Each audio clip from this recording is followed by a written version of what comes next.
Recording in progress. Good morning. It is now 9 a.m. on April 14, 2026. Is someone not on mute? I'm going to start again.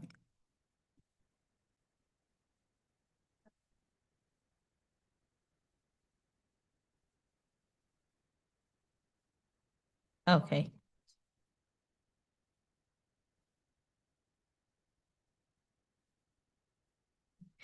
It is 9 a.m. on April 14, 2026. The board meeting of the Oregon State Board of Nursing is now called to order.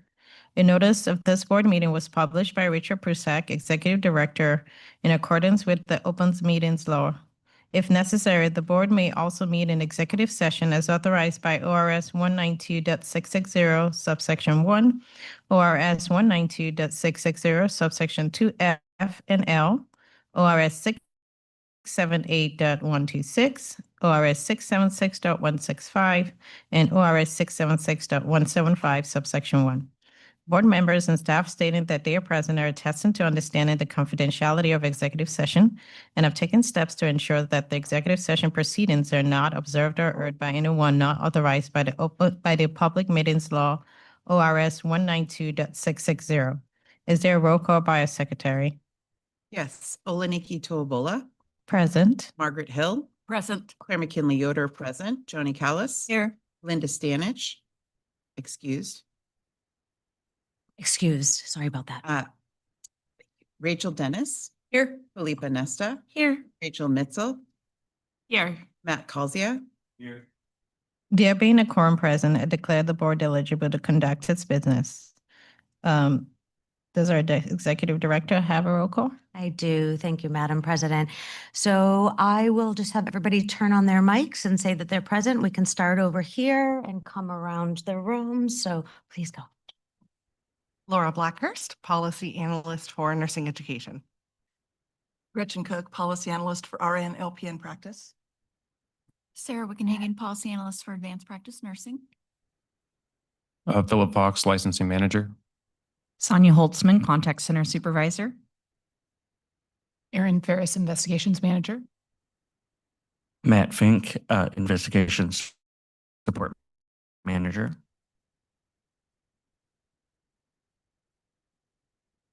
Phil Young, Board IT Staff. Sam Fontenot, Board IT Staff. Randy Ritter, Executive Assistant. Kimberly Goddard, Chief of Staff. And Rachel Prusak, Executive Director. Thank you. Thank you. It is now 9:03 a.m. The Oregon State Board of Nursing will now meet in executive session to consider information obtained as part of an investigation into licensee or applicant conduct, which is also exempt from public inspection. This executive session is held pursuant to ORS. We're not going into executive session. Oh, right? yes. I Going know into it's public. the first time in a year that we are not kicking off an executive Yes. session and we are starting with strategic plan day. So I think there's probably not much more to say than just we're starting our strategic plan day. All right. Yeah. Okay, great. And we will go back to that tomorrow. Good morning, everyone. It's really good to see you all today. I'm excited to have a full day of learning with you all, kind of where we're at as a board and an agency, where we're going, and conversations about that in a public meeting. Before I kick off with the strategic plan presentation, I just want to take a moment because we have a new board member joining us today, that it would be a good opportunity for each board member to just really briefly, outside of saying your name, how long you've been on the board, the position you serve, and maybe where you work. And you can start over here. Board Member Dennis. I'm Rachel Dennis. I'm in the CNA position. Work at Sacred Heart. My name is Rachel Mitzel, and I am in the advanced practice position, and I work for myself as a psych NP and a CRNA. Oh.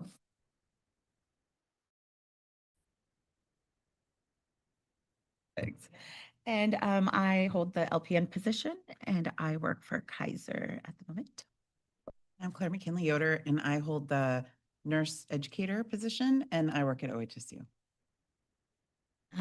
Nike Tobola. I go by Nikki. I hold the direct care position. I currently work at the Portland VA. I'm Margaret Hill. I joined the board in summer of 23. And at the same time as Executive Director Bruzak, and I am your public, one of two of your public members, so I'm semi-retired from corporate America. Thank you all. I'm Matt Calzia. I'm a registered nurse in Springfield. I work for Sacred Heart. This is my first meeting, so just joined the board. Good morning. My name is Joni Kalis, and I serve as one of the public members on the board. And I think I've been doing this a couple years now. So it's been great. Welcome. Thank you, everyone, for doing that, and welcome, Matt. We're really excited to have you join us. You're flanked today by our two public board members. They will take care of you, and let's get this strategic plan day started. Brandy, do you want to pull up the slides? Okay. Really excited putting this together over the last couple of weeks. Felt really good about where we're at, where we're going. I'm going to start with a bit of a background since the last time we did an update on the strategic plan, we had the last board members that joined us had just joined us, and we have a new one today. So let me just test this out. Okay. All righty. So just to level set, I want to state our mission, which is we're established in 1911, and the Oregon State Board of Nursing protects the public through regulatory excellence and promoting the wellness of nursing professionals. When we kicked off our 2024 strategic plan, we added a vision, which is a safe and healthy Oregon promoted through a healthy and diverse nursing workforce. What am I doing wrong? Where am I supposed to do this? Next slide. Thank you, Brandy. Yes. So one of the things I wanted to do as well is, you know, when we present to the public, I think kind of demystifying who we are, who you all are, is a great way to level set. So, you know, we as the Board of Nursing are supported by a dedicated staff of approximately 65 individuals. These professionals are committed to providing customer service and play a vital role in assisting the board as it fulfills its mission to protect the public. The agency is comprised of distinct work divisions, all collaboratively working to support the board and carry out the responsibilities mandated by law.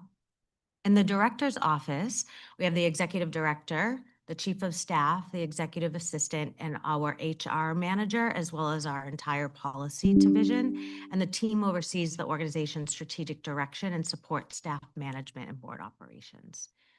Our communications manager leads the board's public relations initiatives. Responsibilities include managing media relations, overseeing both internal and external websites, producing newsletters, and coordinating quarterly publications, which is the Sentinel that I placed in front of you this morning.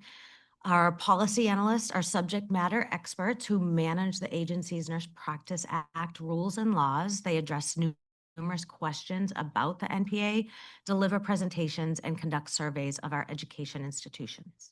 The licensing department is responsible for providing customer service and efficiently processing applications. Their daily work ensures that licensees and certificates are issued to qualified individuals in a timely manner. It also houses our contact center so we can be reached by phone. And led by the operations and fiscal manager, the operations department focuses on budgeting, accounting, purchasing, contract management. And the department also now leads the IT team, ensuring that all operational needs are met. And last but not least, our investigation department, who works tirelessly to review a large volume of complaints, and their primary responsibility is to investigate possible violations of the Nurse Practice Act to present detailed reports to the board. And you can see typically when I do this presentation, the next slide I do is a presentation on each of you, but you all are here. I did not need to do that today, but just so you know, that is what I do when I present. Next slide, or is this working for me? Nope, next slide. Mm. So we've grown significantly over the years. And with a recent review of our 2027 budget with our fiscal manager just last week, as we're preparing for everything 2027, we're also going to be able to add 2 more investigator 3 positions, 1 more nurse investigator. With the growing number of licensees and certificate holders over the years and the national trend of increased complaints, we really need to increase our staff in that department to increase our demand. Next slide. And so this chart really shows that growth of our certificate holders and our licensees. And while I was looking back at the history, a few things I thought were interesting was that nurse practitioners were first certified in 1977. OSBN began administering CMA tests in fiscal year 95. CRNAs were first licensed in 98. And in 1990, we had a total of 45,798, and in 2000, a total of 58,329. And you can see on the next slide, actually, if you want to go to the next slide, the total number, what we have now. You know, one of the things I didn't do that I like to do, though, is subtract a few numbers, because all of our APRNs also have RN license, and all of our CMAs also have a CNA license. So, you know, if you were to take just the, 1,000 CMAs and add up the NP clinical nurse specialists and certified registered nurse anesthetist, so probably 14,000, but that's still, 120,000.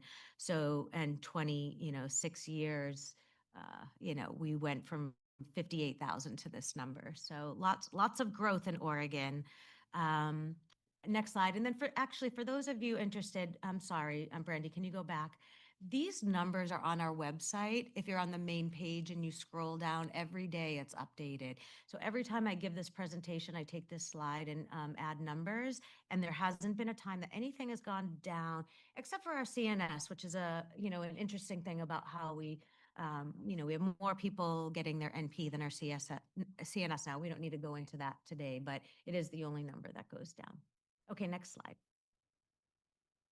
Okay, so level setting for everything strategic plan is we have in 2024, we developed this strategic plan at the direction of the governor to say we need to do a 24-27 strategic plan. As you know, I arrived here July 2023.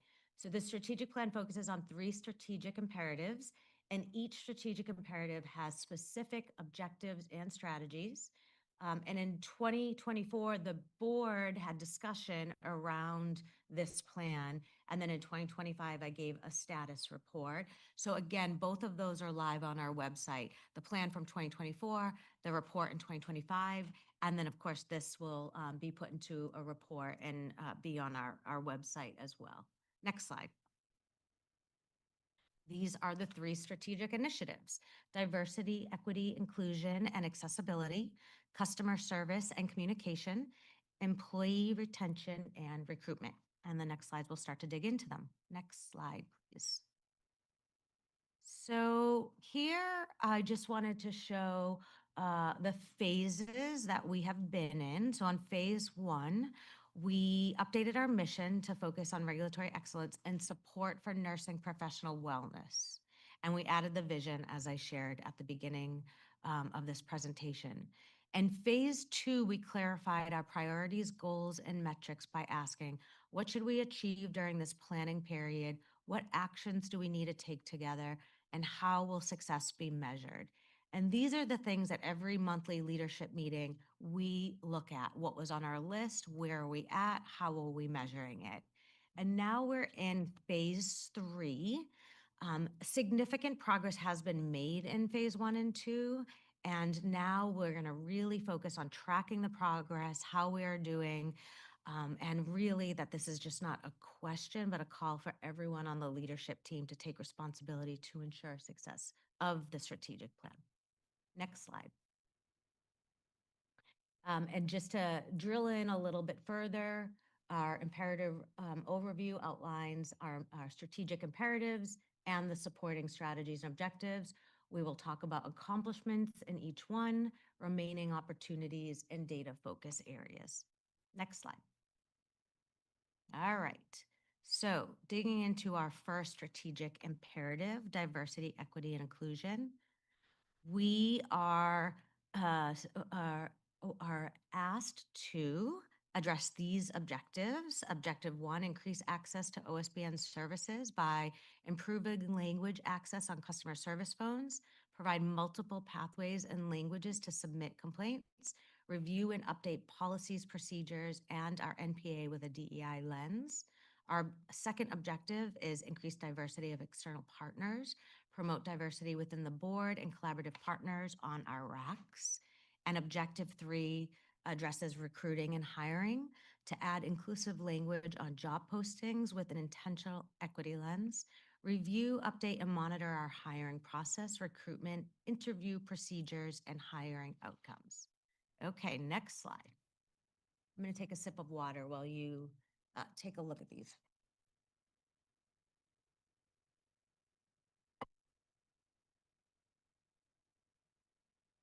Okay, so I'm going to state them out loud and go down the list. These are huge, 10 really big accomplishments I feel like we've been able to address, not just through the leadership team conversations, but our DEIA committee that was kicked off as part of one of our strategic imperatives led by policy analyst Laura Blackhurst. So we implemented VidRecruiter in our recruiting process. You'll see this one come up again in our other strategic imperative of recruitment. We improved the process to license international nurses. We really expanded our credentialing services to accept international nurses. We also established a process, or reestablished a process rather, for those without Social Security numbers. We improved the use of inclusive language in our recruiting process. We have developed a style guide working towards standardizing language and communication in board reports. We've implemented access to orbs on mobile devices. We've improved the accessibility of the Nurse Practice Act. We developed a DEIA tool to review policies and procedures, improved reading literacy level of external and internal documents, improved language access through the call center in our investigation department. Tracking data on that. We have used our language services 7 times in our contact center, 1 time in our investigations department. And we have published guest articles in the Sentinel. One was by the Oregon Black Nurse Association, which covered the Mini Nurse Academy, and that was in our August 2025 issue. Hopefully you all got a chance to read that. And another exciting one that's going to be coming out in our upcoming is from our dean at Linfield University submitting an article on disability and education. So that will be in the published in the next Sentinel. Next slide. Yeah. Yeah. And of course, if you guys want to ask questions throughout, feel free. And of course, we'll have open discussion at the end. So it's an opportunity for the first line of interviewing once there's the minimum qualifications, preferred qualifications, which is reviewed externally by HR, VidRecruiter. I used it when the board hired me. It's a lot of agencies were using it, but we had not been using it. And it allows those to answer questions through a video part of being interviewed. And then the second line is virtual interview with staff. And then the third one can be an in-person interview. Yeah, and it allows us people to be able to answer questions and given several attempts from home on a video to get a sense to know them. Yeah. Yeah, of course. Any other questions on those accomplishments? Okay. Thank you for going to the next slide. So these are, just was able to share all those really great accomplishments, but in this last year, getting to this 2027 is we really need to improve language access on web-based complaint form. That's the one that was on our list since 2024. We have not gotten to, but we are actively engaged in the process of figuring that out. And we still want to educate public about OSBN through career fairs, professional associations. How do we make things more accessible?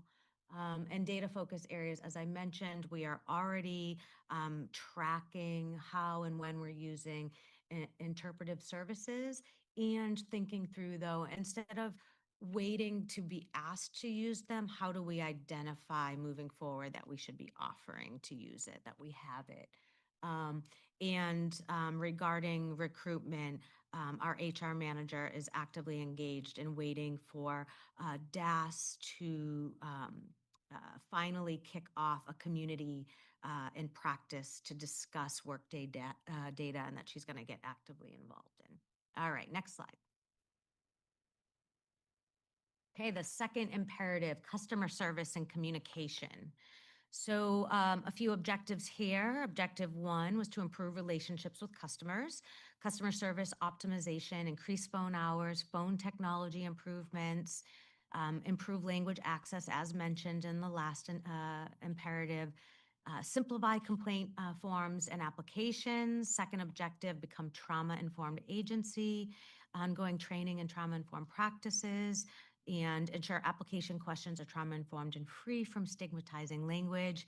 Our third objective is to focus on key performance and measures, application timelines, maintain performance on time from complete license application to determination, and overall customer satisfaction, and improve percentage year over year.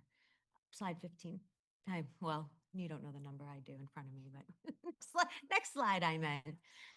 Here is 10 big accomplishments achieved in our strategic imperative of customer service. We have expanded phone customer service support to daily operations, developed public-facing how-to documents on our website, revised application language to align with a trauma-informed approach. You all were very deeply involved with that, with updating how we ask questions in our application. Reduced application processing time to within 3 days of the completed application. Established customer service standards, recurrent contact within 2 days is one of those examples. We've established lunch and learns every time we have updates and changes. We've explored customer service tools available to us. We've improved our public-facing resource tools on our website. We've met customer service key performance measures and implemented this interpreter service support that I mentioned. Next slide, please. And here's our remaining opportunities, which is expanding customer service experience evaluations. How do we make sure our contact center supervisor, Sonia, who's here with us today, starts to really get surveys out to our community and call back those that have called in. Complete additional agency-wide trauma-informed training. I'm really looking forward to digging into that as a priority this year. These key performance measures is how we are going to measure the data. And I did include a slide, next slide, on what that looks like. So KPMs began in 2001 to provide a measurement system based on legislative expectations, usefulness to managers and staff, and effectiveness and efficiencies. And KPMs are included in our budget presentation when we go to the legislature. So that hour-long presentation that I give to Ways and Means includes KPMs. So the customer service KPM, as you know, our phone lines had been closed for a while. And when we went back up and reopened in 2024 and established that our contact center, it was to address our customer service KPM, as well as do the right thing for our community. Our timely licensing measures the percentage of licensing applications processed within 5 business days. And we are routinely meeting that because we are processing them within 1 to 3 days of receiving all of the information. Timely resolution of complaints. So over the last 5 years, the Oregon State Board of Nursing and all of the other health professional regulatory boards have really struggled with this KPM. It was adopted in 2001, and as shown earlier with the numbers, our healthcare landscape has become a lot more complex between data protection requirements increasing and investigations that once took a few weeks to receive documents are now taking several months. And so this KPM, when it was set up in 2001, was saying that we needed timely resolution of investigation within 120 days, and if not, to extend that. And of course, we know that we are not meeting that like many others. And so what we're going to do in the 2027 legislation is address this in the budget hearing and request a change from 120 days to 365 days and really explain to the legislature things just aren't what they were 25 years ago. Next slide, please. I wanted to throw this in, though, to really show when we got back on the phones, availability of information jumped to 82%. Helpfulness went from 67% to 83%. And then overall, just all of it together went for 75 to 86%. And I think this really shows how important getting our contact center was up and meeting our customer service KPM. Next slide. So the third and final strategic imperative of our plan is our employee retention and recruitment. Objective 1 was to complete an agency infrastructure needs assessment by identifying opportunities to create growth and develop pathways for staff and leaders, identify areas of redundancy and inefficiency, and streamline infrastructure. Objective 2 is improve recruitment and retention. So broadening our recruitment strategies, implementing comprehensive onboarding of new employees, designing and implementing a cross-training program, and develop pathways for staff and leader development based on needs assessment. Next slide. We have a list of 11 accomplishments that have been achieved over the last few years. Improve job posting with inclusive language, increase job postings on different websites and social media. Again, the vid recruiter, adjusted interview process to reduce potential for bias, completed pay equity analysis across the agency, implemented the new employee orientation, expanded cross-training, developed clear staff on board and off board, implemented monthly dedicated administrative time for our staff. Managers have received opportunity for emerging leader classes. Right back here, Philip Fox was accepted into the Emerging Leaders of Oregon and is currently in that class. We've added resources with educational materials and training opportunities on our intranet for staff, and we're continually updating our succession plan every year. That's something we do for governor's expectations. Next slide. So we have remaining opportunities of promoting diversity of our applicants.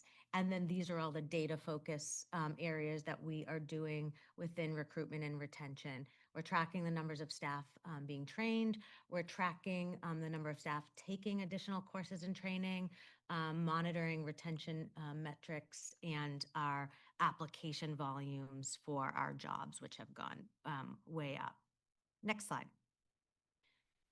So I just really wanted to highlight across all 3 of those, the focus that has been done on IT accomplishments. We have 2 of the 3 IT staff with us today, but agency reporting. So that includes using modern tools to pull data from ORBs and create reports available to staff, working with Power BI to create dashboards for managers to monitor data, better efficiency and accuracy in our ORBS reports, redesigning ORBS document templates for improved security and reduced admin burden, improving computer security by limiting dependence on Word macros, reducing document mistakes, and decreasing manual editing with documents.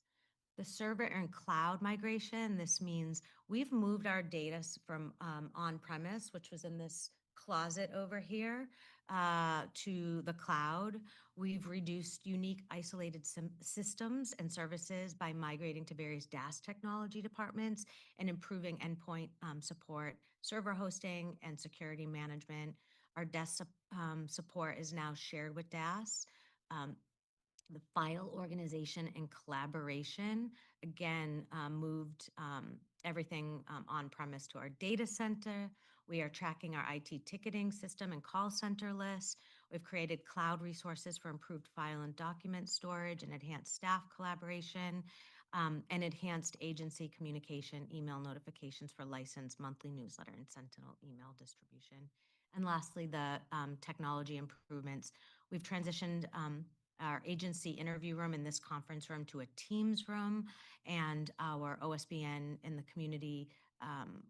We've been able to be more accessible because we, went on our roadshow from getting our remote hardware and technology upgrades and Wi-Fi upgrades in the building. And next and final slide is for us to have a discussion for kind of our next steps, your thoughts on that, any questions you have. We have the other experts in the room that are staff that really helped get us here to support you all in the work. But please, any questions, comments? I have a question. So I'm assuming that a lot of the calls that come in may be related to clinical questions. And so this would require someone with, pretty good knowledge of the Nurse Practice Act and administrative rules. So how is that handled? Great question. Thank you, Board Member Kayla. So our calls are messages that would come into our main box, which would go to our contact center licensing staff. If anything is clinical practice, it's routed to our practice box. But mostly people are just automatically sending their questions that are practice related directly to our practice box. So we have a kind of education question area, main email on our website, and the same with practice questions. And our policy analysts, with the support of our policy analysts too, really get to those. And it is a lot of time. I can't remember, I gave a presentation to the entire staff at the end of the year. And I don't know if anybody remembers, was it about 100 a month, maybe 1,200 questions over the year that we get. But one that wasn't mentioned here that I'll share is they were just answering the questions constantly fresh. And now with our policy analyst too, transitioning from our IT team to our policy team, everything that comes in is now tracked on a spreadsheet, and anything that is similar or same, they will get to, and also our policy analysts can pull from, so that it's not just constantly a new, fresh answer. Anything you want to add, please? Yeah. Board Member Callis, thank you for the question. I just wanted to add that usually when we do get the questions that come in that are clinical in nature, there really is no legal authority for any board staff to give an opinion or render comment on a practice situation, so to speak. So what we do is we will direct the person inquiring to applicable statutes and rules that they can apply to their own practice question to find an answer specific to where they work. Thank you for that, because that was my follow-up question. Is this considered legal advice, and how do we, anyway, yeah. I love that. And it's very important to point that out, because we as a board are not here to give opinions. We are to point in the right direction. And sometimes they just don't know where to find it. So our experts will do that. And we even include in the emails that it's not legal advice, so that it doesn't somehow end up back on you all as given some kind of advice. Yes. Yes.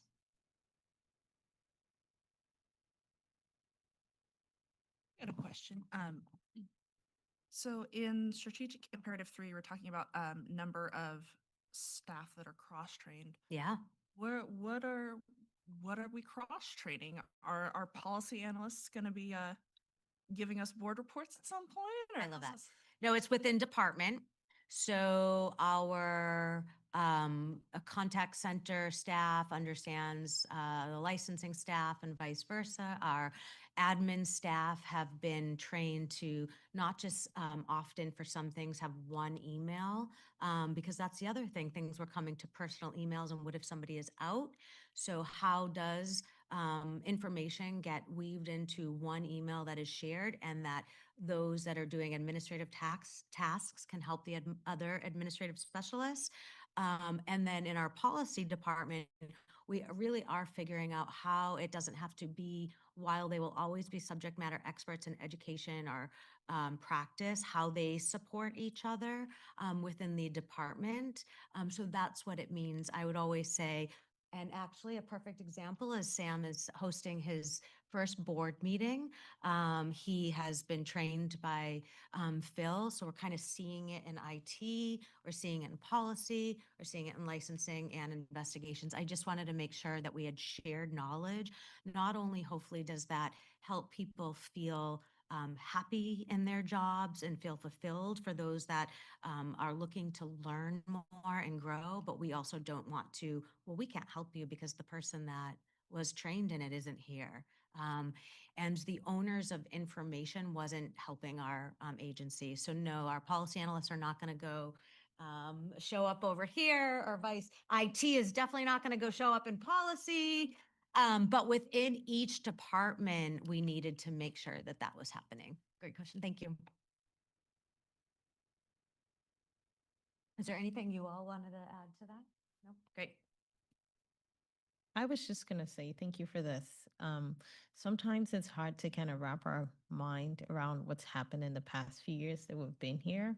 And then when you see it all together, you're like, huh, we did talk about this. Yes, we did talk about that, and that happened. And it's really appreciative that everyone follows up with what we request and what we ask for. So I just wanted to say thank you. Of course. Yeah, that is what we're here. We are here, you know, to not just serve at the pleasure of our public, but to make sure the board is able to do their work, you know, and that is what when we give presentations, is to really show the breadth and depth of what we are all doing as staff, so that when you show up to do your work, you're able to. But it's a lot. Yeah. And I think it also goes, that's why I'm tired.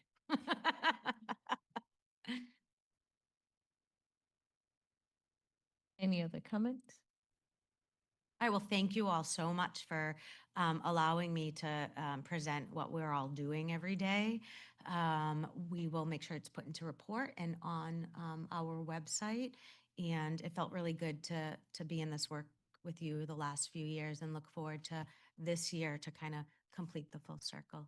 So thank you again to all the staff that is in the room, that has helped with this work, those watching on the live stream. Every single one of us are working every day so hard to protect the public and hold up our mission. And I can't state it enough when we put it in a presentation like this, what it looks like. So thank you. And I will pass the mic over to Brendan Martin from National Council State Board of Nursing to present. You know, I wanted to set the stage with our strategic plan, but the real goal is to address what you all told me you're interested in learning more about. So today's presentations for the rest of the day will be a little bit more about other things that are going on in the regulatory space that you all were interested in, and potentially support our mission and what we're doing in Oregon. So Brendan, welcome. Thank you for being here. If you want to introduce and kick us off, thanks. Happy to. Thank you, Rachel, for the opportunity, members of the board, to give you some insights into some of the research that we have been conducting over the past couple years, in particular as it relates to discipline. Bear with me as I go to share my screen. Let's see this one and share. All right. Could I just get a quick verbal confirmation that everyone can see the PowerPoint? Yes. Excellent. I always like to start with that because you just never know. So hello, everyone, and good morning. My name, as Rachel said, is Brendan Martin, and I'm the Director of Research for NCSBN's Research Department. I'd like to begin by first thanking Rachel and all the board for the opportunity to speak here today. I'm excited to not only provide some details on a recent study examining risk factors for recidivism, as you see on the slide in front of you, but I'd also like to take this opportunity to give you some insight into a prior study that really set the table for our topic today. I know we're a little bit time limited, so I'll just jump right in. To start, I'd like to give you a sense of what's in store. I'll begin my presentation by providing a bit of background on the original cohort study that really facilitated our longitudinal examination of such a critical topic as recidivism. And then I'll immediately transition into a brief overview of our follow-up study on recidivism, including its guiding research questions and methods, and then shift to focus on the core results to underscore some key takeaways. At that stage, I have hopefully, if I'm successful, I have endeavored to kind of partition out the last 5 to 10 minutes for any questions that you might have. But on the final slide, I always like to leave you with some contact information. Rachel always knows where to find me. And so if you have any questions in follow-up, I'd be happy to field those as well. So first, some background on our original cohort study. Going back about a decade or so, so April 2016, we conducted a retrospective review of 10 years worth of national discipline data. And in doing so, determined that nurses with criminal convictions accounted for approximately 10% of all the disciplinary actions taken by state boards of nursing around the country. This was for the period between 2003 and 2013. The purpose of this cohort study that you see in front of you then was to better understand the types of crimes. This very, very small segment, I can't emphasize that enough, this very small segment, and you'll see just how small in a few slides or so, the types of crimes that they committed and what actions boards of nursings were taking to protect the public. To achieve this, we pulled and reviewed records of nurses and nurse applicants who received disciplinary actions in the years 2012 and 2013 for a criminal conviction. So that's in its entirety, a little over, about 730, 740 days thereabouts. Data were extracted from the nurses database, including selected demographic and licensure characteristics, the nature of the offense, and details regarding the actions issued by the Board of Nursing.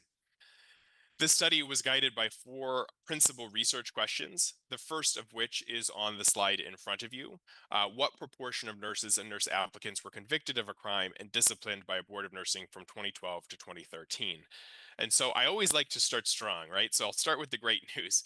We identified only about 4,800 nurses or nurse applicants across all 53 boards of nursing in 2012, 2013 that fit our criteria. So again, remember the nurses participating jurisdictions kind of varies year to year.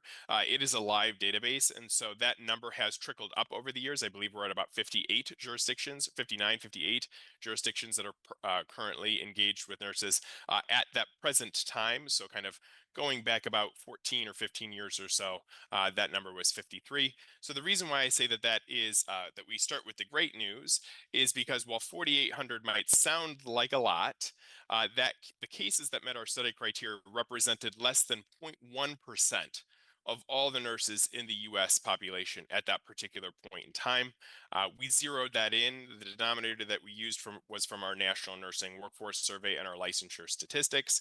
Of that group, just under 4,300, or about 88%, held nursing licenses, and the remaining 559 were nurse applicants. Among the 88% licensed study subjects, about 45% held a registered nurse license, 38% held a licensed practical nurse or vocational nurse license, and 0.1% were identified as APRNs. Major caveat to the APRN bit here is while nurses' participation isn't always equal over the years, APRN nurses participation is even less so. We are still not at 100% APRN nurses participation. We're nearing the goal, the goal line, but we're about 40 or so jurisdictions of the 50 to kind of 60 that currently identify their registered nurses as credentialed or certified in an APRN role. So going back this far, even fewer were able to identify that. So that's one of the limitations of the study.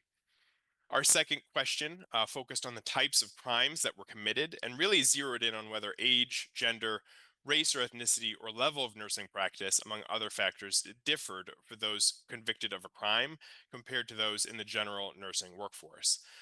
So there were a total of 6,900 crimes examined in the analysis. How, you might ask, did the total number of crimes eclipse the number of participants? Well, that is a simple, albeit unfortunate answer, and that is that about a third of the participants in our study received disciplinary action for more than one crime. So it was just a little over 1,600. Let's see if I can make sure that that's up in front of you. Driving under the influence was the most frequently reported crime, followed by violations of the Controlled Substance Act and theft. The age distribution and the racial or ethnic profile of the study group was roughly comparable to that of the National Nursing Workforce Survey. So I will kind of, seeking some efficiencies here, skip over some of those tables. Conversely, though, what we did find was that nearly 3/4 of the 3,900 subjects for which gender data were available were identified as female and 24% as male. That might immediately jump right off of the page to you because among those licensed, the 25% being male in our particular samples, and again, remember, our criteria for this was convicted of a crime in that 2012 to 2013 period. That is about 3 times the proportional representation of male nurses within the overall workforce. So males had, let's see, there you go. So males had higher percentages of DUI and aggravated assault and sexual offense convictions than females in our particular sample. And females had higher proportions of theft, fraud, and violations of the Controlled Substance Act. The proportion of LPN, LVN licensees in the study group disciplined for criminal convictions was similarly more than twice that of the general nursing workforce, again at the time.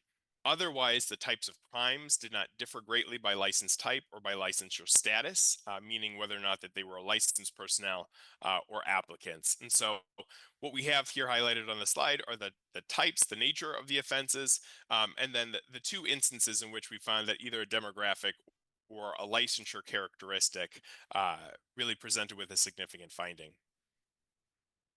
We also wanted to understand what types of actions were taken by boards of nursing in response to the criminal convictions and what crimes led to a denial of an initial nursing license by the board of nursing for a first-time applicant. First, a total of 27 different types of disciplinary actions were imposed by boards of nursing for criminal convictions in the 2-year study period. Probation of license and revocation of license were among the most common. Because some boards of nursing may be responding to more than one crime when issuing a disciplinary action, though, a sub-analysis was conducted on the 975 subjects who received a single disciplinary action for a single crime. As you can see on the slide in front of you, probation of license was still the most frequent action for several types of crimes. For violent crimes, I don't have these tables because you're going to see how pretty much monolithic this was. For violent crimes, boards of nursing consistently issued more severe disciplinary actions. For example, 82% of crimes relating to sexual offense led to termination of a nurse licenses or revocation. Similarly, of the very few patient-related crimes, and it was just an N of 20, 91% of those cases resulted in the board of nursing removing the nurse from practice. Of the 53 boards that were included in our sample, 35 denied initial licensure actions to applicants for criminal conviction histories. Further review showed that just 6% of those crimes led to the denial of an initial licensure involved a patient. That is, some nurse applicants were convicted of crimes involving a patient while practicing without a nursing license, presumably as a medical assistant or some other healthcare kind of technician or provider prior to their licensure or their application for licensure as a nurse. And then for the final question that really guided that initial cohort study, we asked how many nurses and nurse applicants with criminal convictions failed to disclose their criminal history to the Board of Nursing. The data indicated that about 18% of the cases, the applicant or the licensee did not disclose a criminal conviction to the Board of Nursing as required. These subjects either misrepresented their criminal history during the initial or renewal licensure application process, or they failed to comply with the jurisdiction's self-reporting requirements. But with that kind of brief background on the initial cohort study kind of in place, I did want to pivot to our main topic for today's presentation, which is our investigation of recidivism. So this particular study is a little bit more recent. The study was published in 2022 in the Journal of Nursing Regulation. And the aim of the study was to assess the impact of a nurse's prior criminal conviction on the risk of recidivism in nursing practice, and to investigate whether nurses who were disciplined by boards of nursing for a crime but retained an active license, albeit potentially encumbered, posed a subsequent risk to public safety. There were two primary research questions that really set the framework for this inquiry. Among nurses who were disciplined by boards of nursing for a criminal conviction and remained in practice, we wanted to first understand what proportion committed subsequent violations or crimes during what we kind of termed or defined as a 5-year post-disciplinary timeframe. The second question was what, if any, types of criminal convictions or risk factors are associated with an elevated risk of subsequent violations or crimes, or what we would know or term as recidivism. So the recidivism study was really a 10-year longitudinal case review. For each case, the 5-year disciplinary record prior to the 2012-2013 inflection point, so that's that original kind of cohort study design, which I went over for the first few slides, were reviewed to understand whether any prior offenses, in addition to the 2012-2013 criminal conviction, increased the risk of recidivism. So we'll come back to that in a few slides. Data for the 5-year period after the 2012-2013 sanction were then examined to identify and evaluate subsequent disciplinary actions for those who had not been removed from nursing practice but were continuing under an unencumbered license. Again, data were retrieved from nurses, and that original cohort sample really remained the core of the sample that we were investigating for this particular study, which is why I spent a little real estate up front to give you some background on that study, because we really wanted to understand of that cohort of individuals, that 4,000 to 5,000 or so, their risk of recidivism based on prior discipline, track record, and some of those characteristics, practice, licensure, and demographic that we were analyzing prior. Again, the data were retrieved from nurses, including some of those characteristics that I just mentioned, details on the violations, subsequent disciplinary actions, and any relevant information from the Board of Nursing order attachments, which really describe the cases against a potential individual nurse and actions the Board of Nursing in question took in response. It is a very detailed but oftentimes very unstructured data source, and so we had to apply various methods to try kind of herd those cats into one pen and to really make sense of some of the unstructured text to inform our understanding of this critical issue. For this analysis, crimes related to substance use disorder, this is just kind of a bit of a disclaimer, include both crimes related to violations of the Controlled Substance Act and driving under the influence, given how prevalent the latter one was. Upon review, we identified just over 2,400 nurses who met our initial inclusion criteria as previously described in the original criminal case review. From 2012 to 2013, boards of nursing removed 938 nurses from practice, so about 39%, without issuing license reinstatement or without those individuals seeking reinstatement during the 5-year post-disciplinary period. Thus, our cohort sample for the recidivism analysis was about 1,491 or about 1,500 nurses who held an encumbered license due to this prior criminal conviction. For this stage of the analysis and for this particular manuscript, we then also drew a random sample of 2,000 nurses who received disciplinary actions during the same time frame for violations unrelated to criminal convictions. So this group really served as our control group for this particular analysis to understand the risk of recidivism for those partitioned out who had committed criminal offense versus those who had violated in some way, shape, or form the terms of their practice, but not necessarily risen to the level of criminal conviction. Among these 2,000 nurses, about 1,300 nurses retained an active license nursing license throughout the entirety of the kind of 5-year post-disciplinary window. And so that became kind of our control sample. Again, the types of offenses and disciplinary actions taken by boards of nursing were recorded and analyzed for that group as well for comparative purposes. Descriptive statistics really took the day in this particular analysis, but then they were supplemented with graphical and relative risk analyses, given that the main focus of this particular analysis was to understand and derive a sense of elevated risk associated with prior offense. As you can see from the figure on the slide in front of you, the 5-year recidivism rate, it takes a little bit of back of the napkin math here. I'm toward the bottom of the figure here. If you look at the 923 out of the 1491, on the other side of that, the 568. So the number of nurses who were retained in our sample who did, in fact, recidivate was about 38%. This was comparable to the recidivism rate among nurses in the control group, which stood at 36%. For those recidivists with a criminal conviction in 2012, 2013, 69%, so by far kind of like the majority of the sample, were guilty of violating a board of nursing order, which include failing to pay fines, dropping out of a monitoring program, or not meeting the board of nursing reporting requirements in some other fashion. About a quarter committed a subsequent violation or crime related to SUD, so really kind of compressing the first 2 rows in that table on the right for you. And then 11% committed a crime or violation relating to nursing practice during the 5-year post-disciplinary period. These activities, because kind of peeking under the hood is always a little bit beneficial. These activities oftentimes related to diversion of a controlled substance, medication errors, and filing false reports. Fortunately, further review also showed that just 42 cases, so this isn't 42%, this is 42 total cases in total, directly involved a patient, with more than half of those patient-related offenses involving a substance use disorder.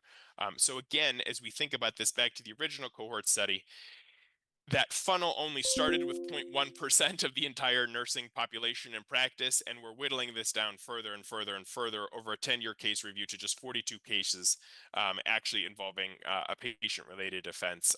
So, if nothing else, I think you'll see when we get to the key takeaways associated with this analysis.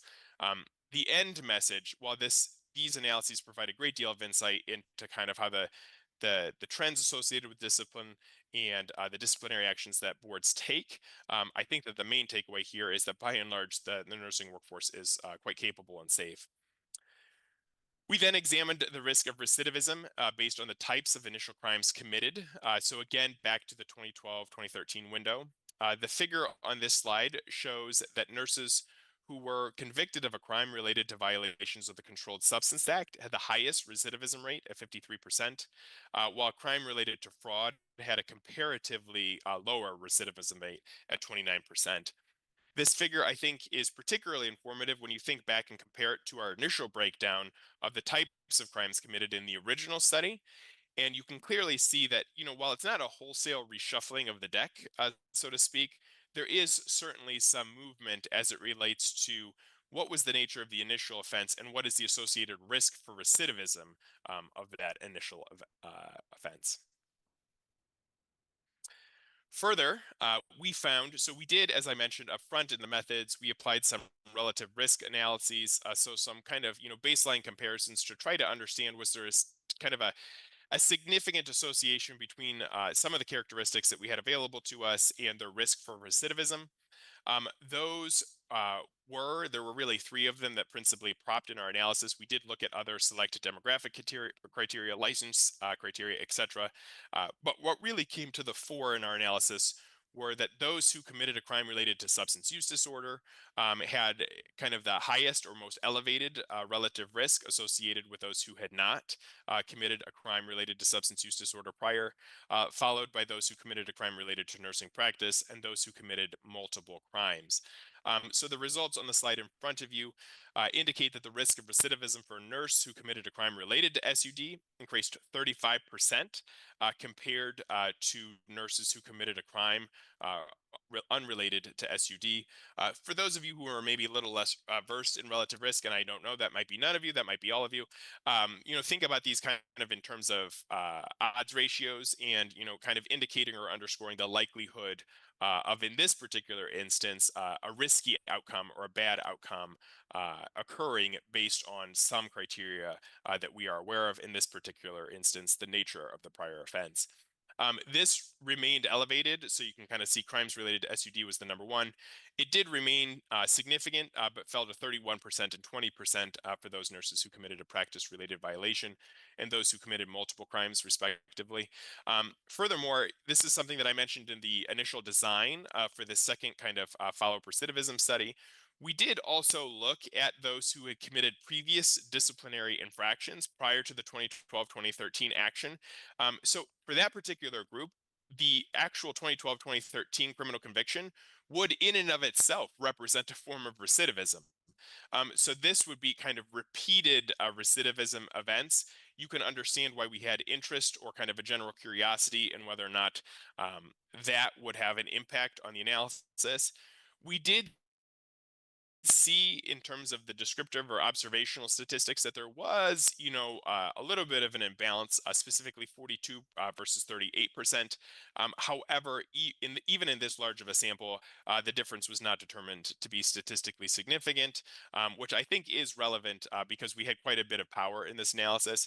So something that we thought might pop, that we did think would maybe present with a little bit of a trend, ultimately did in that particular instance.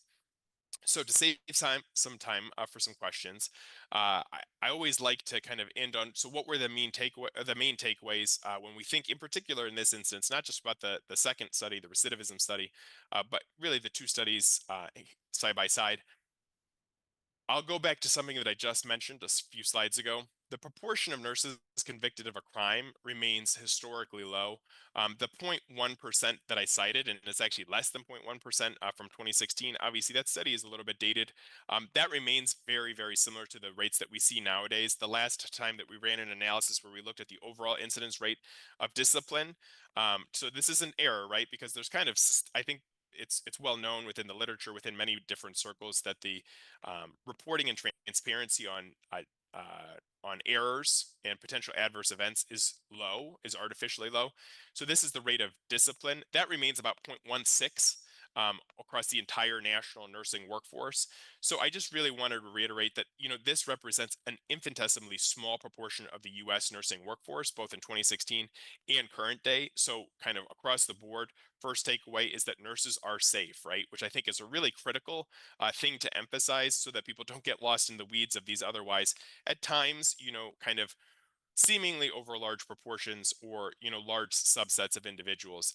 It represents the numerator associated with a denominator, which is, at times 5 to 6 million. So it's very important context to keep in mind. Second, most nurses who were disciplined by boards of nursing for a criminal conviction and allowed to remain in nursing practice did not receive additional disciplinary actions by boards of nursing for committing subsequent violations or crimes during that kind of post-discipline 5-year period. That's not to say that the recidivism rate was negligible at 38%. That's certainly a number that draws everyone's attention, and it should, but it did not account for the majority of our study participants. And I think that that is really important because at the end of the day, in our mind, that suggests that the licensure and discipline procedures at the boards, at the individual boards of nursing, in response to criminal convictions, really do effectively reduce the risk of patient harm in nursing practice, and that many of the individuals that are allowed to continue in their practice don't pose, and in fact, the majority don't pose a subsequent risk for harm. The few nurses who do commit initial violations, and then there are known demographic and practice characteristics that are informative regarding their potential for patient harm. And then the even smaller sample who recidivate prior violations, as we have seen from this analysis, to my mind at least, and by and large, the findings I think support really do underscore that, there are things that we can latch onto. There are things that we can use to inform our decision making now and in the future. But I think that the findings and the incidence rates that we're talking about with such a large sample really just confirm for us that nursing is such a large profession within the United States is just not immune to many of the broader societal issues, nor would we suspect it to be with that large of a sample. So again, it's not to dismiss the risk associated with it, but I think what we really found was that the risk was very small. The ways that the various nursing regulatory bodies really dealt with these risks was highly appropriate. And that even in many of these instances, I'll go back to one little nugget there, is that only 42 cases in total in the entire cohort involved a patient in that particular instance. Many of these instances were outside of kind of the patient kind of care setting. So with that, I am happy to take any questions. You see my email is available here on the slide. I'm about to kind of pull this down. I'm going to share this entire slide deck with Rachel so that this can be shared with you and you can see these findings kind of hard-coded somewhere. It also provides a way to kind of backtrack and backsource these two particular studies in the Journal of Nursing Regulation. And then as I mentioned on the last slide, it has my direct email contact. I would highly encourage you to take advantage of that. I love to engage with folks on these types of studies. And so if you have a question now, I'm happy to field it. If you do not and something occurs to you later, please feel free to reach out. But I appreciate everyone's time. I know you have a full agenda, so I'll stop there and see if anyone has a question. Brendan, thank you so much for being here with us. I always enjoy our conversations when I get to see you at conferences and your presentation. So I'm glad that you were able to present to our board. And, you know, this is a topic that I'm just starting to really try to understand and dig into the data. And so really, as we in Oregon are learning more about, excuse me, predeterminations given the law, and the next presentation will help with that. I feel like this is something that is weaving through this concept. So thank you, and I'll pass it over to our board president to facilitate any discussion conversations. And just to note, I was in touch with the next speaker. We're going to have the 10-minute break before that, and he's ready to go when we come back. So, yep. Sounds good. Thank you so much for the presentation. I might want to jump on and ask the first question. It's kind of like a sub-layer. Was there any reason why the 5-year was picked to see if there was recidivism after 5 years? And the sub-question to that is, do you have data to say, did it occur 2 years after, 3 years after, or 4 years after, or was it all within like a 5-year mark? And the reason, lastly, for asking that is, different processes for different boards for people coming back into practice. And it will help kind of inform that a lot to know, is it that most people it occurs within the first 3 years or the 4th year or the 5th year mark? So those are really excellent questions. The 5-year period was actually picked to facilitate the analysis. So while the study results were not published until 2022, as you might appreciate, dealing with these many records, and in particular the board reports that are oftentimes attached to these types of cases, is a very laborious endeavor. For many in the original cohort study, we had kind of front-loaded much of that effort from the prior analysis. But for the kind of comparison group, the cohort group, that had to start from scratch. And so even though the number fell down from the 2,000 that were originally sampled, the number for the cohort group was 1,300. And we had to read through those reports. And so it was just kind of a Herculean undertaking in terms of like the time commitment associated with it. So the 5-year period of time was actually chosen because we were about 6 years post the original cohort study. And so at that point, we wanted to work with whole year integers. And so we did 5 years post. You know, had we waited until, you know, this year, it could have been 10 years post. And the beautiful thing about these studies, and one of the things that I really want to emphasize about the types of, services or types of research resources that we try to make available here at NCSBN on behalf of boards and nursing regulatory bodies, across our membership, is you can see how these types of studies can stack. We very rarely view these studies or want them to be viewed as static things that you cannot scaffold knowledge upon. And so if there were additional interest to look and extend that window to 10 years, say, we certainly could do that. That was just an artifact of when we started the analysis, and that was the data, the most recent data available to us. So that's why we defined that window. To your second question, I think there might have been a third in there, so help me out if I missed something in between. But to your second question about kind of thinking about it in terms of staggered increments rather than 5-year, the answer to that is simply yes. So we could look at it stratified by different time points, 1 year, 2 year, 3 year, 4 year. We looked at it over the 5-year period because the actual number, if you think about it, again, that even though the denominator shifts, more and more nurses are entering the workforce every single cycle. And we've seen really substantial growth over this past decade period in particular. But what we are dealing with in any kind of 1 year is a kind of a moving sample denominator of 5 million. And so when you look at the number of instances of recidivism, I think that the number was a little under 540, right? There are very, very, very few events in such a large period of time and for such a large overall sample.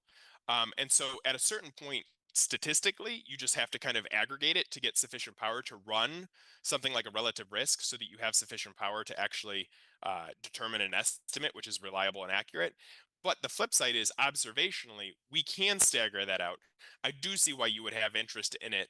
And I think that there could be, if we extended the time period, there are time to event analyses. I'm not sure how many of you, did clinical research as, part of all the hats that you always wear, which I admire so much. A survival analysis, like a time to event analysis, you could look at, the time to recidivate, for these types of individuals. Again, the primary limitation is, and it's a wonderful limitation to have in practical reality, the primary limitation is just so few of these nurses are falling into these categories. But that flexibility does exist. We made our decisions really to define the analysis window and then to support the types of analysis that we wanted to conduct. But other than that, there was no topical intent associated with some of those decisions. It was really just more driven by the research. You're welcome. Thank you. Any other question? Madam President, since there's no other questions from the board, I just wanted to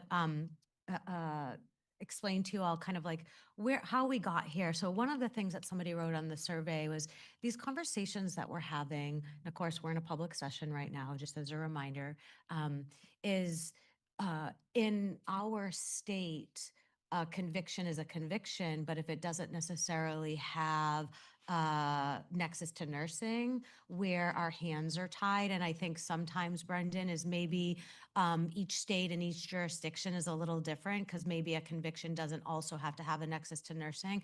And so that was the original kind of conversation about research on that and data on that. And there wasn't much. And this was a way to really have that discussion. And interestingly enough, one of the KPMs that we have to talk about and why I'm also interested to understanding more and potentially does how we collect data and look at it is one of our KPMs is reduction of recidivism. And for us, it's a complaint within 3 years of the original case and discipline. And should that be changed? Should it be updated? How we measure it? How we can dig into the data a little bit more. But yeah, I think that's, one of the challenges and discussions that we have. So just wanted to add that layer of context and thank you.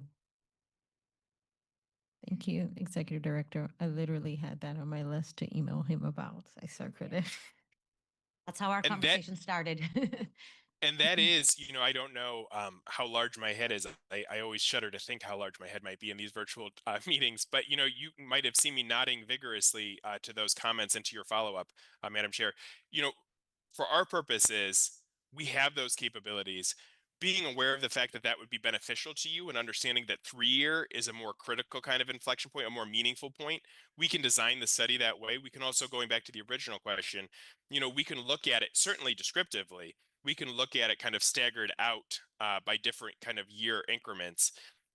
We have the ability to do it. We have access to the data to do it. We have the right expertise. And so being aware of that, I will go back and we can look in putting that on our agenda just to make sure that we're kind of updating these types of studies and informing this to make sure that you're able to make the decisions and kind of, support the policies that you think are important. So already, I think this is beneficial to my mind, that we can kind of go back and kind of inform our research agenda with some of this feedback. And then we'll work to get you those updated answers. Thank you. Do we have any more questions? I will send you an email about the leftovers I have. But this was really helpful and great knowledge and great information for us all. Yeah, thanks again for joining. And so now we'll take a 10-minute break and Chris Peters will join us to talk about kind of predeterminations. And I'm really interested, for the board to really think about how we as staff engage in future research. So see you back in 10 minutes. And thanks again, Brendan. It was so great to have you in Oregon virtually. Thank you so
our next speaker for our strategic planning day.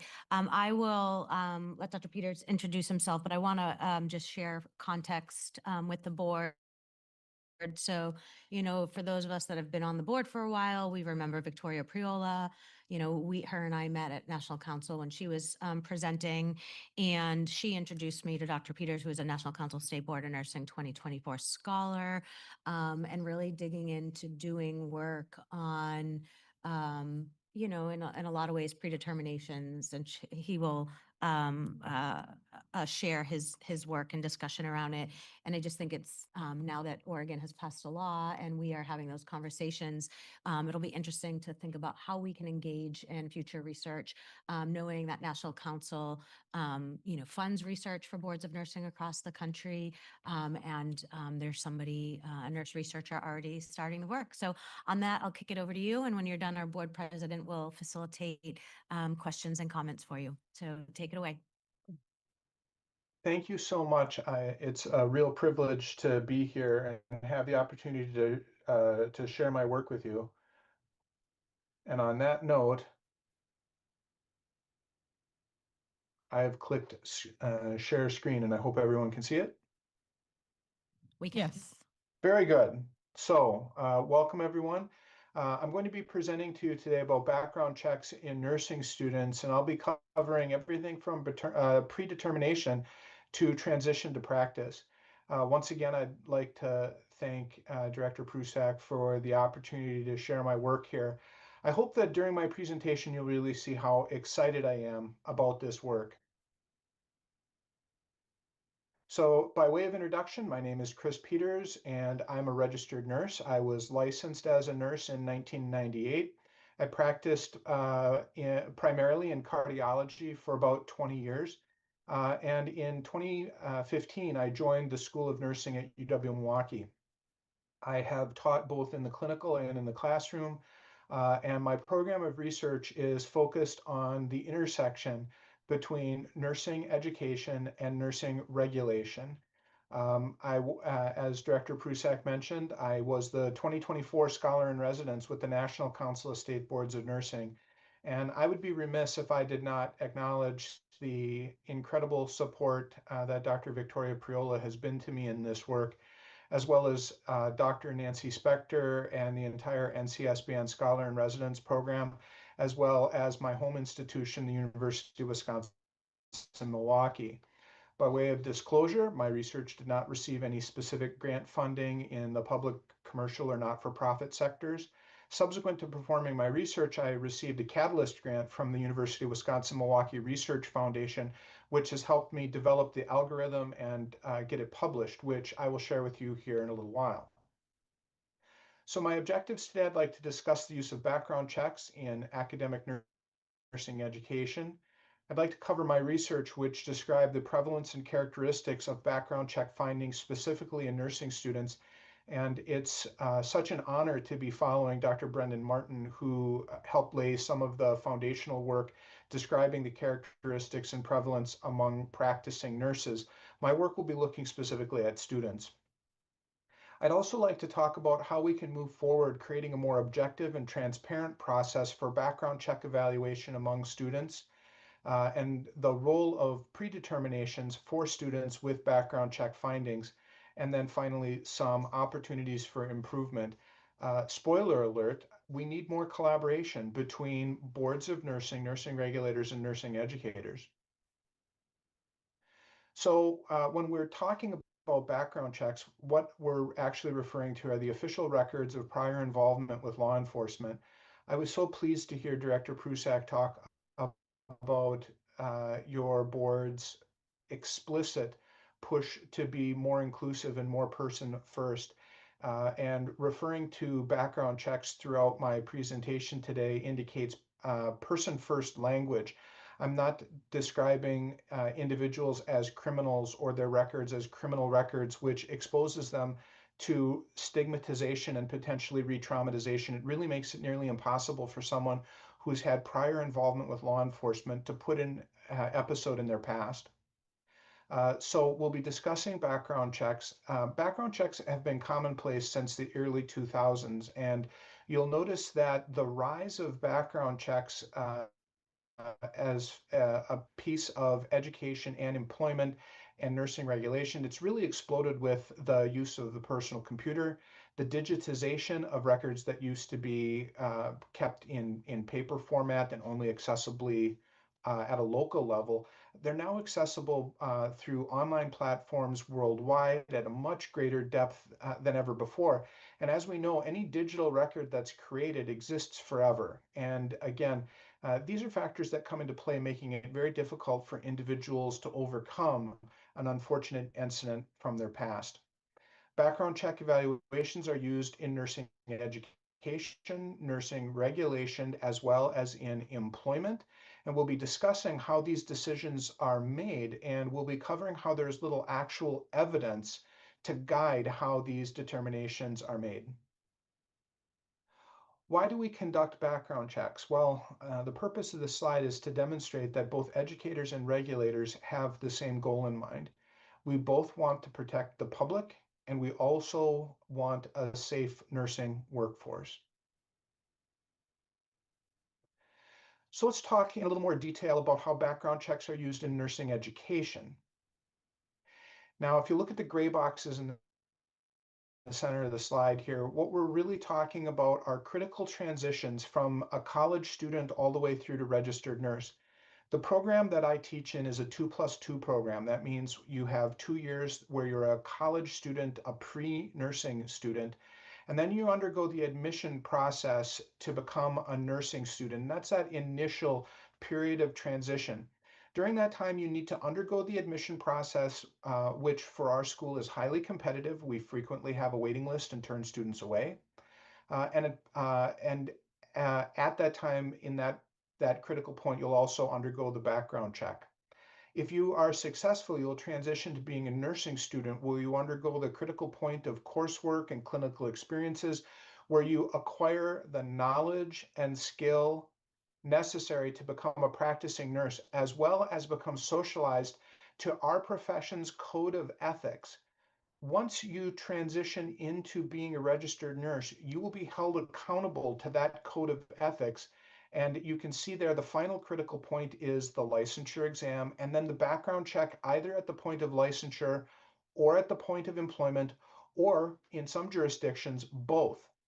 At any point along the line, if a student is unsuccessful in that transition, they have to either repeat the prior role or exit the program. The reason that these periods of transition are important is that each step along the way, during these critical points, nursing interventions can help facilitate the desired outcome. And in each one of these transitions, the desired outcome should be that individuals who are qualified to be safe nursing practitioners should be allowed to make that transition, whereas individuals who may not be able to practice safely should exit the program. So in my initial research, I studied the prevalence of background check findings among nursing students. This was the first multi-year, multi-state study of the prevalence of background check findings among nursing students. With the assistance of I'm sorry, the word just escaped my mind. I apologize. A credit reporting agency, a background check vendor. With their assistance, we examined the aggregated data from 16 nursing programs set in large urban research universities.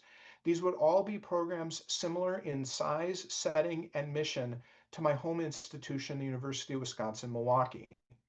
We collected 6 years of data from 2014 to 2019. This resulted in over 45,000 aggregated, de-identified records. My prevalence article was published in the Journal of Nursing Education. You can see here the sampling methodology. We looked at members of a special interest group called the Coalition of Urban Serving Universities. We narrowed ourselves down to programs that had a nursing program that were partnered with the consumer reporting agency that was providing the data. and had complete data available for the entire period from 2014 to 2019. So you can see there we were left with 16 programs and 6 years of data. So when we look at the total aggregated prevalence for the years 2014 to 19, we looked at over 45,000 background checks, and of those background checks, 1,500 of them had findings. This represents a mean of 3.2%. But as you know, with statistics, the mean is only part of the story. We also need to consider the range. The range in this study was from 0 to 13%. So if you look here, you can see how those findings break down by region. My region, the Midwest region, was overrepresented. We had over 22,000 background checks, whereas the rest of the country had between 7,500 and 7,800. In your region, the West region, there were 7,500 background checks with 234 findings with a mean of 3%. And again, the minimum was 0. And in the West, the max was 9.5%. There's very little in the published literature talking about the prevalence of criminal records in nursing students. Prior to my study, a single study was done in Texas over a few years. This was research that was funded by the National Council of State Boards of Nursing and was presented at an NCSBN conference. It wasn't published in the peer-reviewed scientific literature. And Johnston and colleagues demonstrated a prevalence in Texas from 10 to about 13%. Louisiana, Smith and colleagues examined their single state in 1 year and found a prevalence of about 14%. Now, this is very important because Louisiana is different from any other state in our regulatory structure that I'm aware of. Louisiana has the unique regulatory structure that they have statutory authority over nursing students from the moment they enter nursing education. Most boards only have jurisdiction over students at the point of licensure. So Louisiana was able to collect statewide data on all nursing students. So even though their number is single state and single year, that number is actually pretty solid because it incorporated all of their information from the entire state. Again, in comparison, my study, the mean was 3.2%, but remember I said the range was significant. The range in my study was from 0 to 13%. So if you look at that 13%, the range, the high end of my study compares very well to the data out of Texas and Louisiana. Which begs the question, why is the mean in my study so low? Well, it's difficult to tell for certain, but we do have some potential clues. First of all, the characteristics of the sample program may differ in some way than the entire population. For example, students who attend large urban research universities may be different from students in other programs, public access programs, or small community programs, or private colleges. It's also possible that there may be a deterrent effect of having a criminal records check.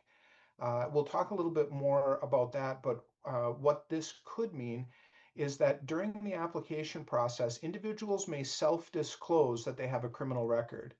Students who self-disclose on their application that they have a criminal record could be subject to a discriminatory practice by saying, we're not going to consider your application because you have a criminal record. Those students would therefore be rejected and may never progress to the actual formal official criminal background check through the partnered vendor. Again, if that's the case, this is likely a discriminatory practice. Moving on to the characteristics of the students in my study, this information was published in 2024 in the Journal of Professional Nursing, and similar to the data that was presented by Dr. Brendan Martin from the NCSBN study, substance use represented about 24% of the findings. This raises an interesting question. If you look back on college experiences, stereotypically, many people consider college a time for experimentation with substances. Some individuals engage in underage drinking. Some drink to excess, attend parties. Some use recreational substances that may or may not be legal across jurisdictions. It raises the question, if 23% of nursing students have a finding related to substance use, is that finding simply a normal part of the college experience, or is it something that's of greater significance? Are we potentially looking at students who may show early warning signs of a substance use issue and then be admitting them to a high stress profession where individuals are very likely to be disciplined by their regulatory board because of substance use? Other categories of findings included disorderly conduct at about 8.7%. This is a significant finding among students because disorderly conduct is a catch-all phrase. It can mean anything from spitting on the sidewalk to assaulting a police officer. The reason that disorderly conduct is of particular concern for educators and regulators is the wide variety of behaviors that can result in a conviction for disorderly conduct. We need additional information from the individual to know what the specific behavior engaged in was to determine whether or not it has, as Director Prusak pointed out, a nexus to nursing practice. We'll talk a little bit more about that as well. Property findings were about 2.4%.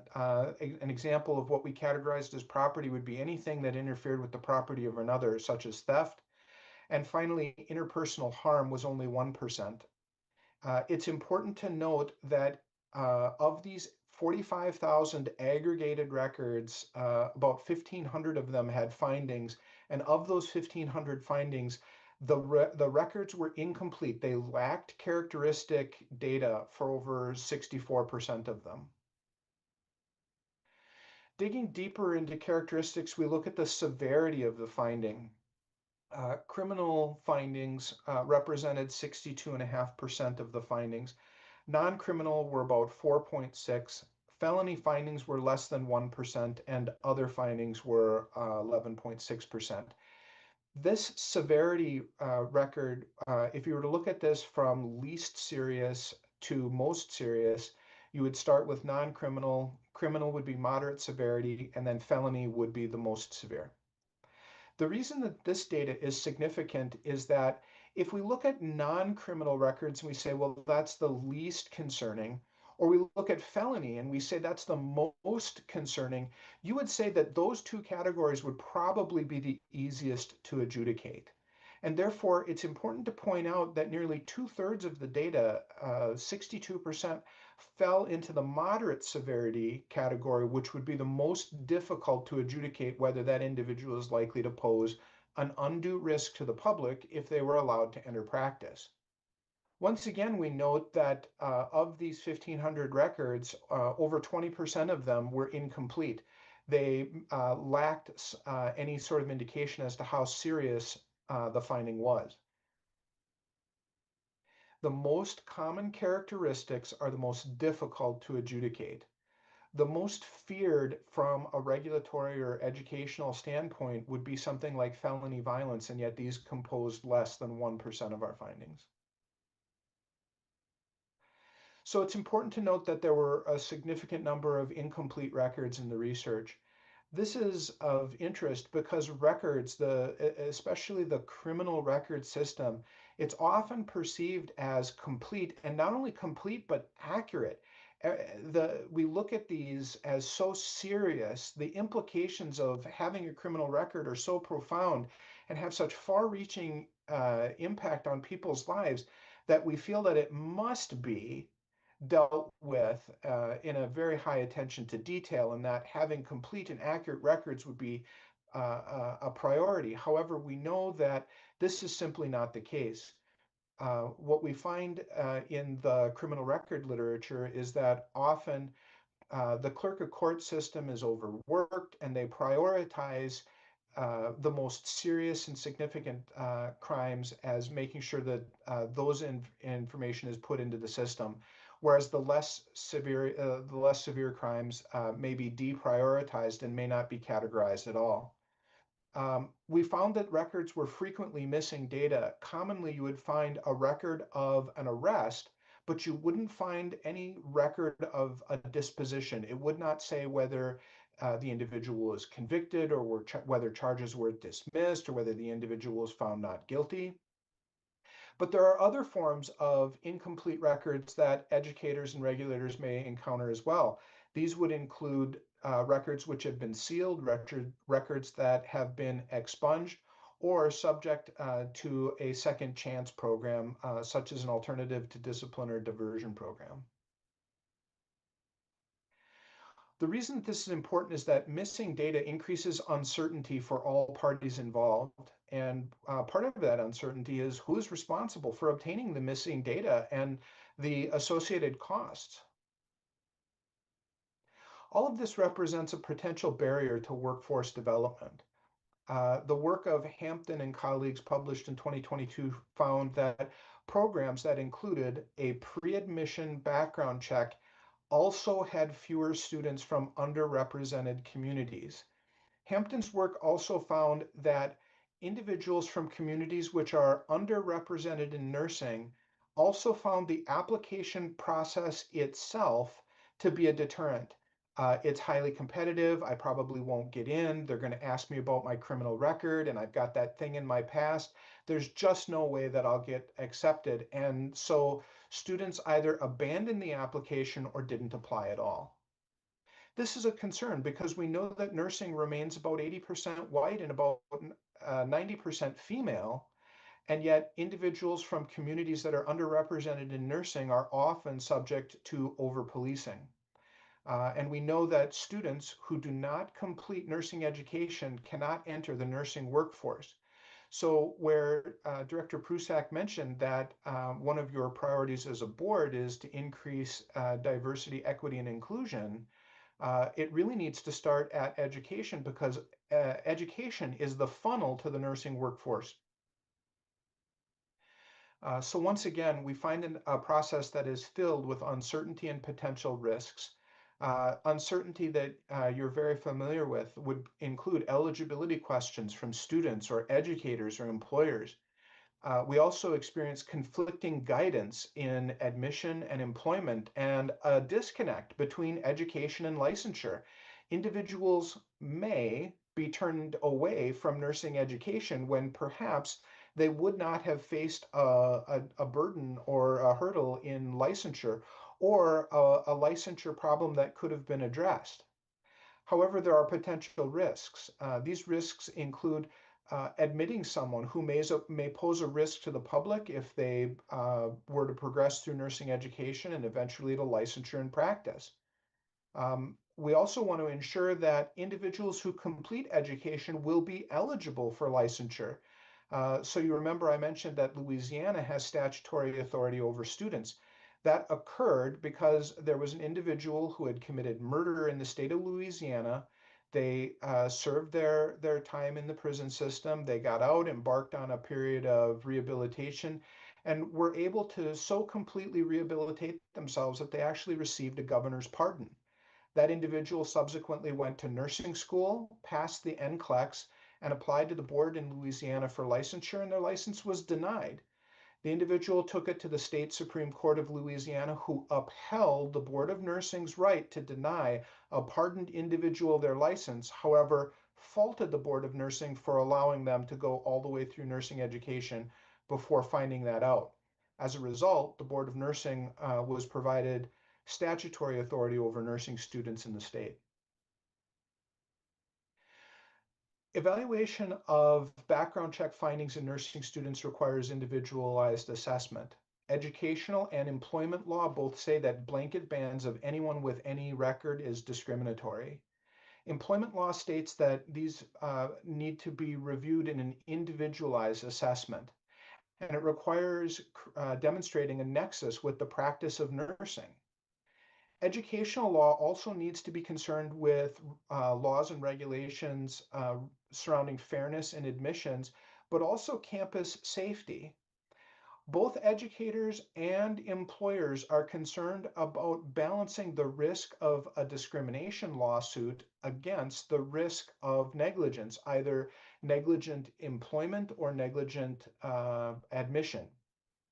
In this calculus of risk assessment, frequently individuals look at the fine for a discrimination lawsuit against the virtually unlimited liability for negligence in civil law, and they will frequently err on the side of excluding individuals because the perceived risk of losing a negligence lawsuit is greater. So the use of criminal records in admission and clinical placement, it occurs during the campus admission process. And we know that there's been a chilling effect for individuals who've had prior involvement with law enforcement. And in recognition of this, the common application, which is exactly what it sounds like, it's an application, you fill it out once and it applies to many different schools. The background check question has been removed from the common application. However, it may be inserted in school-specific questions at their request.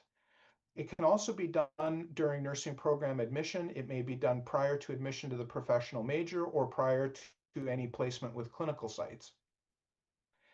It's also used in employment. It may be done prior to employment as compliance with caregiver background check laws, but they all require demonstrating a substantive relationship with the position applied for, that nexus with the practice of nursing, as Director Prusak mentioned. In these multiple individuals making multiple assessments on very little research-backed evidence, we have the potential for generating conflicting advice. And we also have an impact on education, and this may arise from our partnered clinical sites.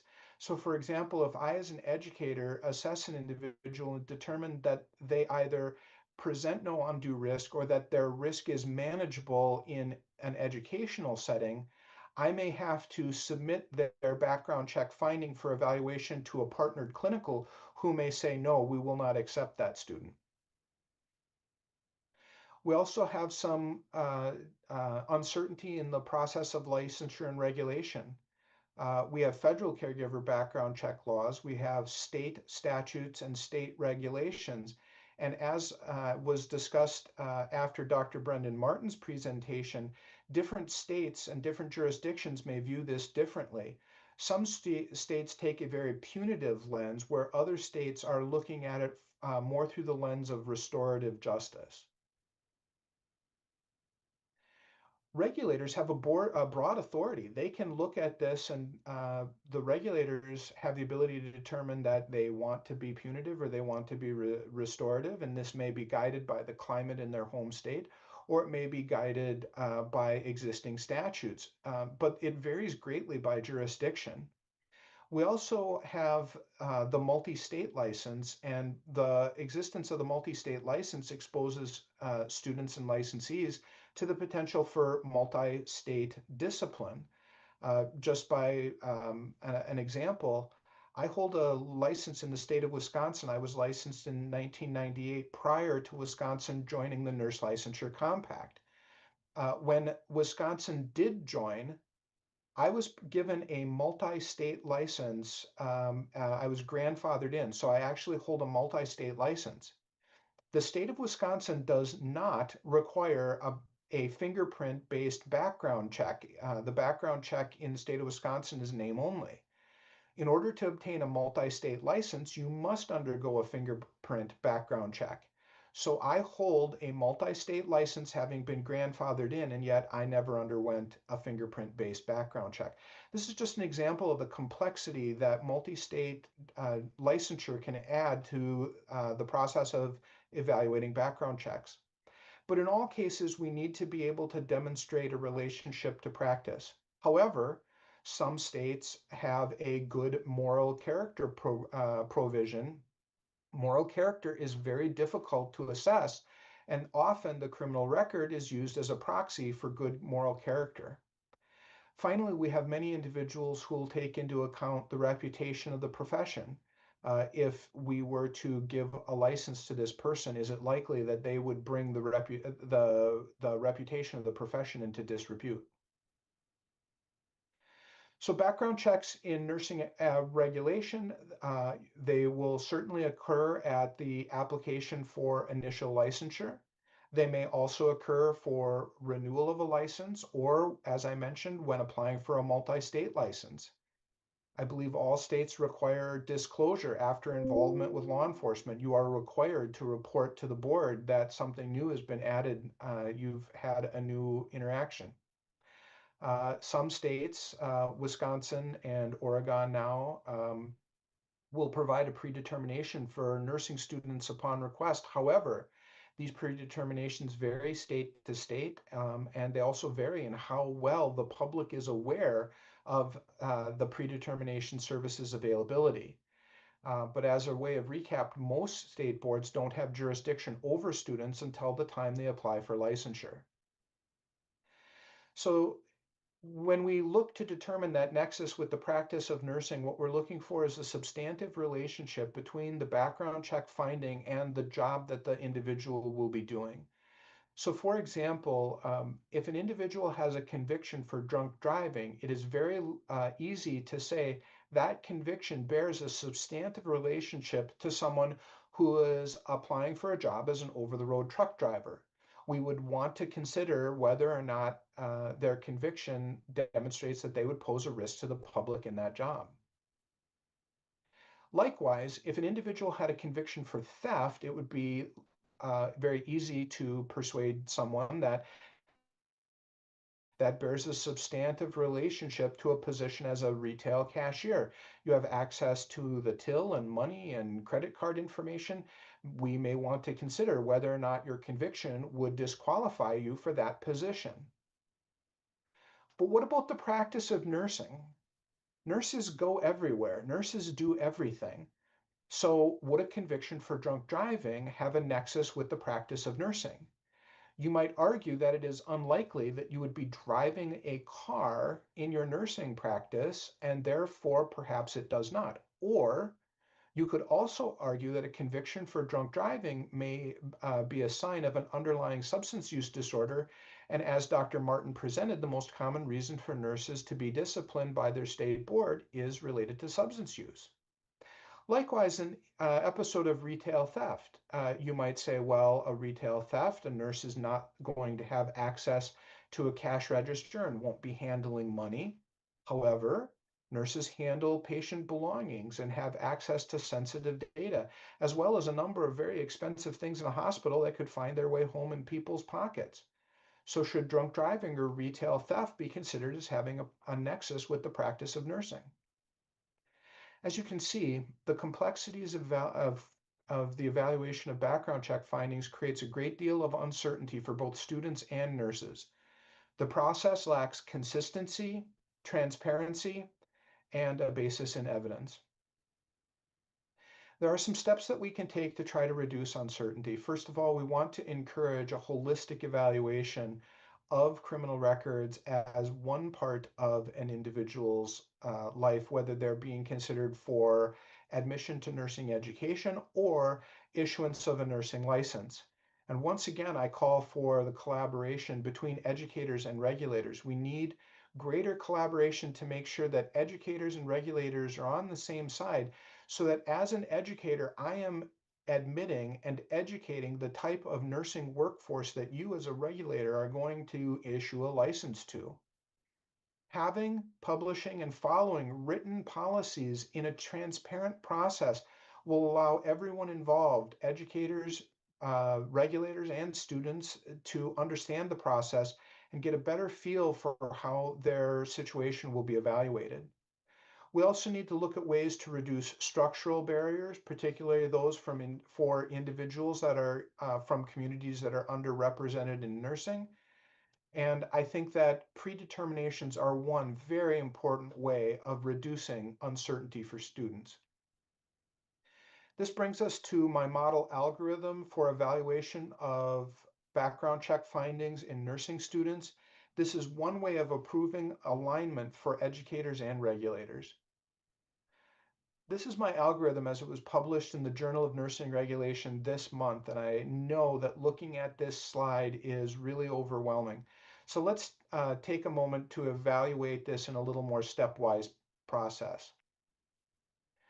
Evaluation of the background check should begin only after the student has been provisionally admitted. In this way, a student's background check findings cannot bias the admission decision either for or against them. The student would understand, because it would be clearly laid out in admission policy, that the admission is contingent upon the background check findings in their review.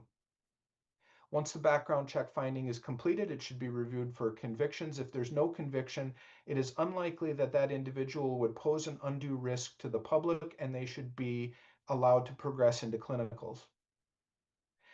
If there is a conviction, that conviction needs to be reviewed, and it needs to be determined whether or not it has a relationship to nursing practice. One way that this can be done is comparison to a minor offense list. A minor offense list should be created in collaboration with the Board of Nursing, and it should include a list of minor offenses that have no bearing on nursing practice whatsoever. We'll talk a little bit more about that, but it's important that educators and regulators together have input into creating that list.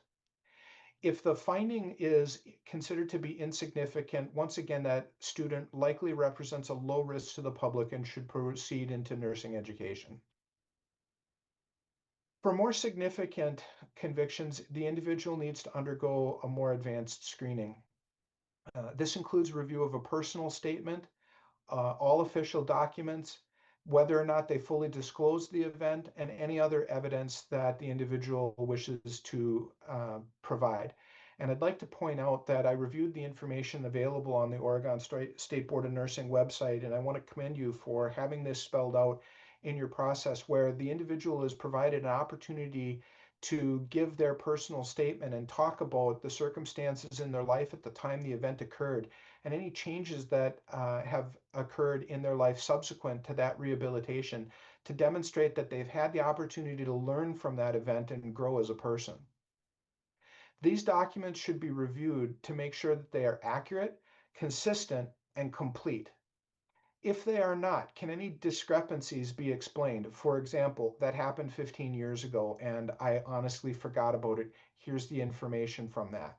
As opposed to, oh, that happened 6 weeks ago, but I forgot.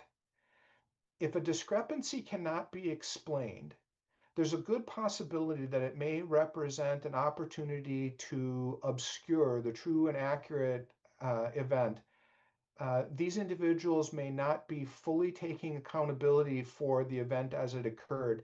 Those individuals who are prevaricating or attempting to not fully disclose an event or perhaps downplay its significance may represent an unacceptable public risk. They may be subjected to a delay or may be denied admission or placement altogether. If the documents are accurate, consistent, and complete, they should proceed to advanced screening. Advanced screening examines the characteristics of each individual event. It should look at whether it is a low severity event or a high severity event. High severity events would be more like felonies as opposed to non-criminal or misdemeanors. Was the event one which caused harm to others? We know that caring for others and helping them return to health is critical. It's central to the practice of nursing. Anything that involves harm to others should be looked at very critically. Does it represent a pattern of behavior? Even if an individual has a relatively low severity finding, demonstration of a pattern of behavior may indicate that an individual has a greater problem. For example, multiple findings related to drugs or alcohol would be a good indicator that an individual should be referred to substance use assessment. And temporality, how recent was the event? One guideline might suggest that a break point of 5 years be considered. Now, I know that was a question that was raised with Dr. Brendan Martin, why 5 years? When you look at the criminal justice literature, this is not a clearly settled discussion within criminal justice. There's some controversy around when the risk of recidivism returns to that of the general population. Risk of a repeat offense is never zero. People with no criminal background also break the law. But the general consensus is somewhere between 5 and 7 years. It's longer, more towards the 7-year time frame for more serious crimes. And there are some crimes, such as serious crimes of a sexual nature, that may never return to a low risk. For individuals whose advanced screening represent high risk, it's likely that these individuals are an unacceptable public risk and they should be denied admission or placement. Now, this is one place where this algorithm will deviate from the algorithm that is likely in use by regulators, and that is a student should have an opportunity to appeal an educational decision. And in that appeal, an individual should be referred to psychological testing to look for evidence of psychopathology. Do they have cognitive limitations, emotional limitations? Do they have a personality disorder? Do they have diagnosed psychopathology or substance use disorder? If the answer is yes, you have confirmed that those individuals are likely to pose an unacceptable public risk, and denying admission or clinical placement is justified. However, it is possible that psychological testing revealing no personality or other disorders may represent a manageable risk, and an individual could potentially be admitted to nursing education. I point out here that we know that the risk of repeat offense diminishes over time. And again, that was borne out by Dr. Brendan Martin's work and the evidence in the criminal justice literature. So if you consider a 2+2 program where you're a pre-licensure student for 2 years and then you are a nursing major for 2 years, that's 2 additional years for that risk to return to zero. During that time, you are not practicing independently. You are practicing under the supervision of nursing educators. So the risk is also diminished in that regard. But again, for individuals with high risk behaviors and low evidence that they have been rehabilitated, it's likely that they should be denied. The reason that I pointed out that this is a difference between educators and regulators can order that an individual undergo these tests as a way of obtaining or maintaining their license. Educators do not have that authority. It's also important to note that what we're truly trying to assess is criminal thinking.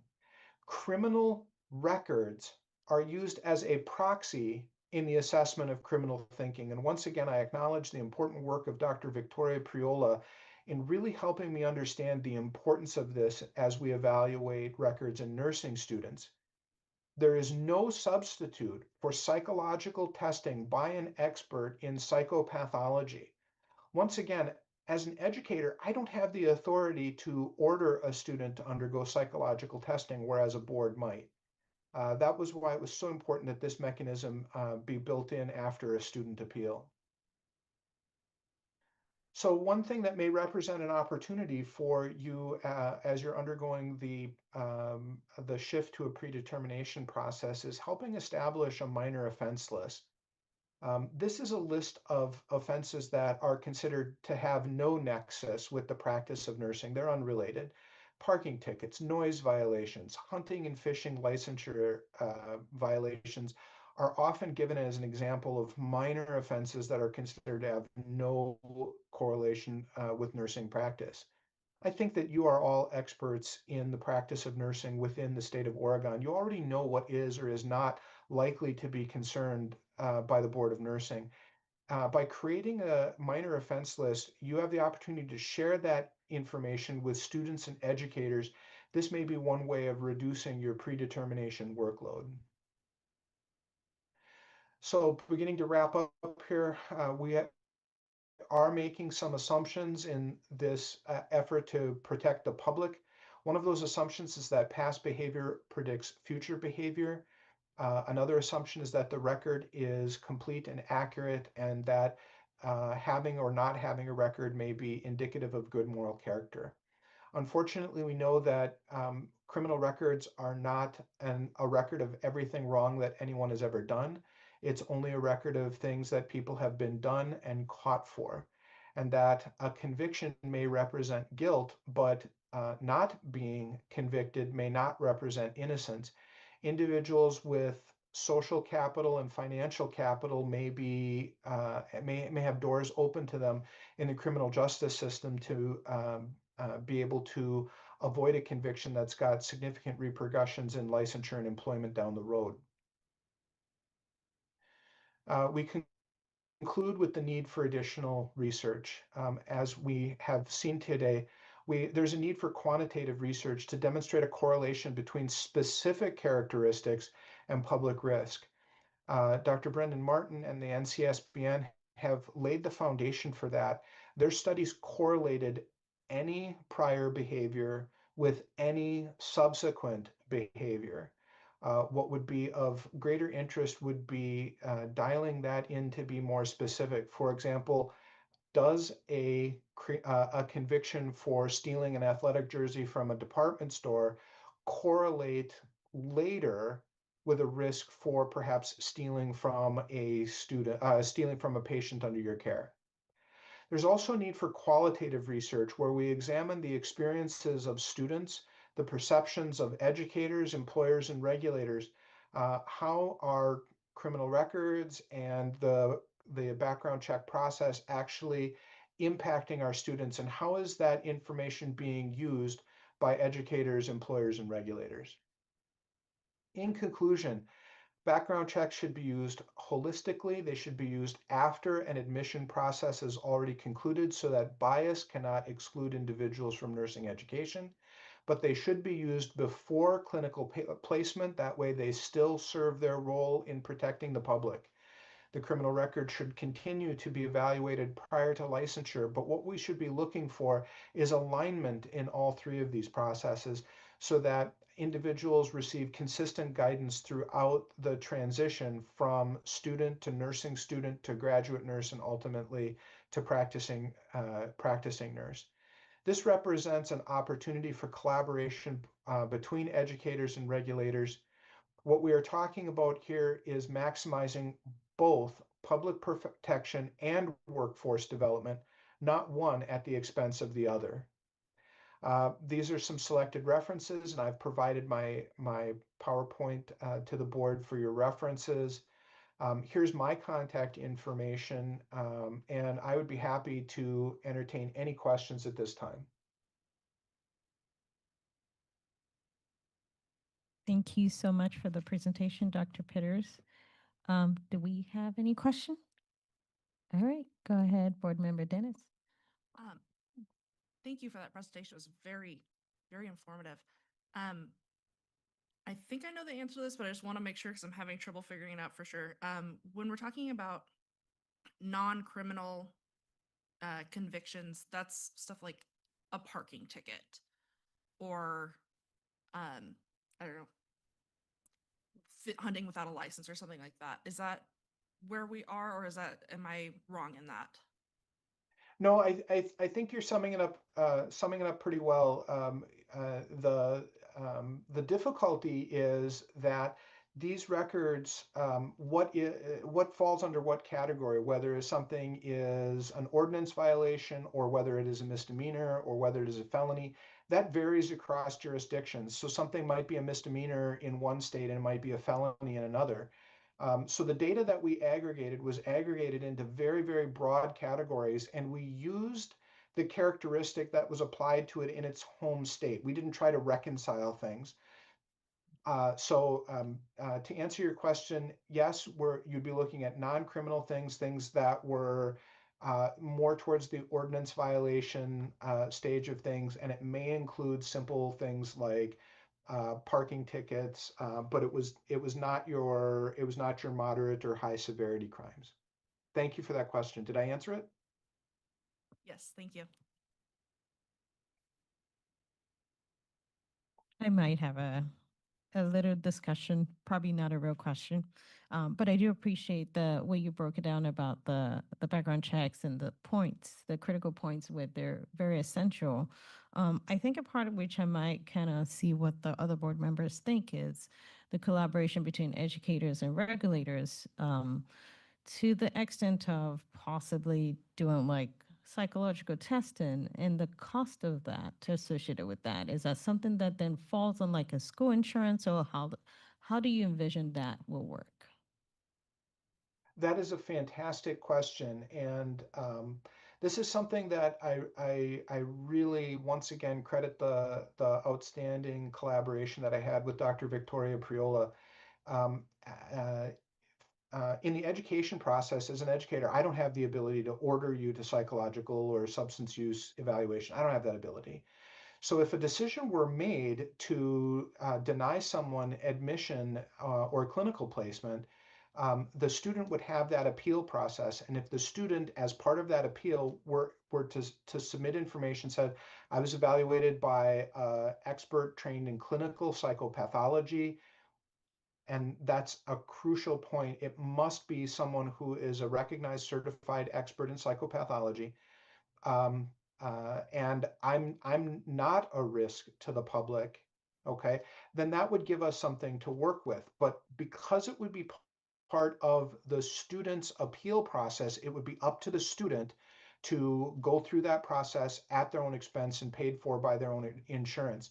And the cost of these things is a very, very important factor to take into account, especially when we are considering individuals who may be from communities that are underrepresented in nursing.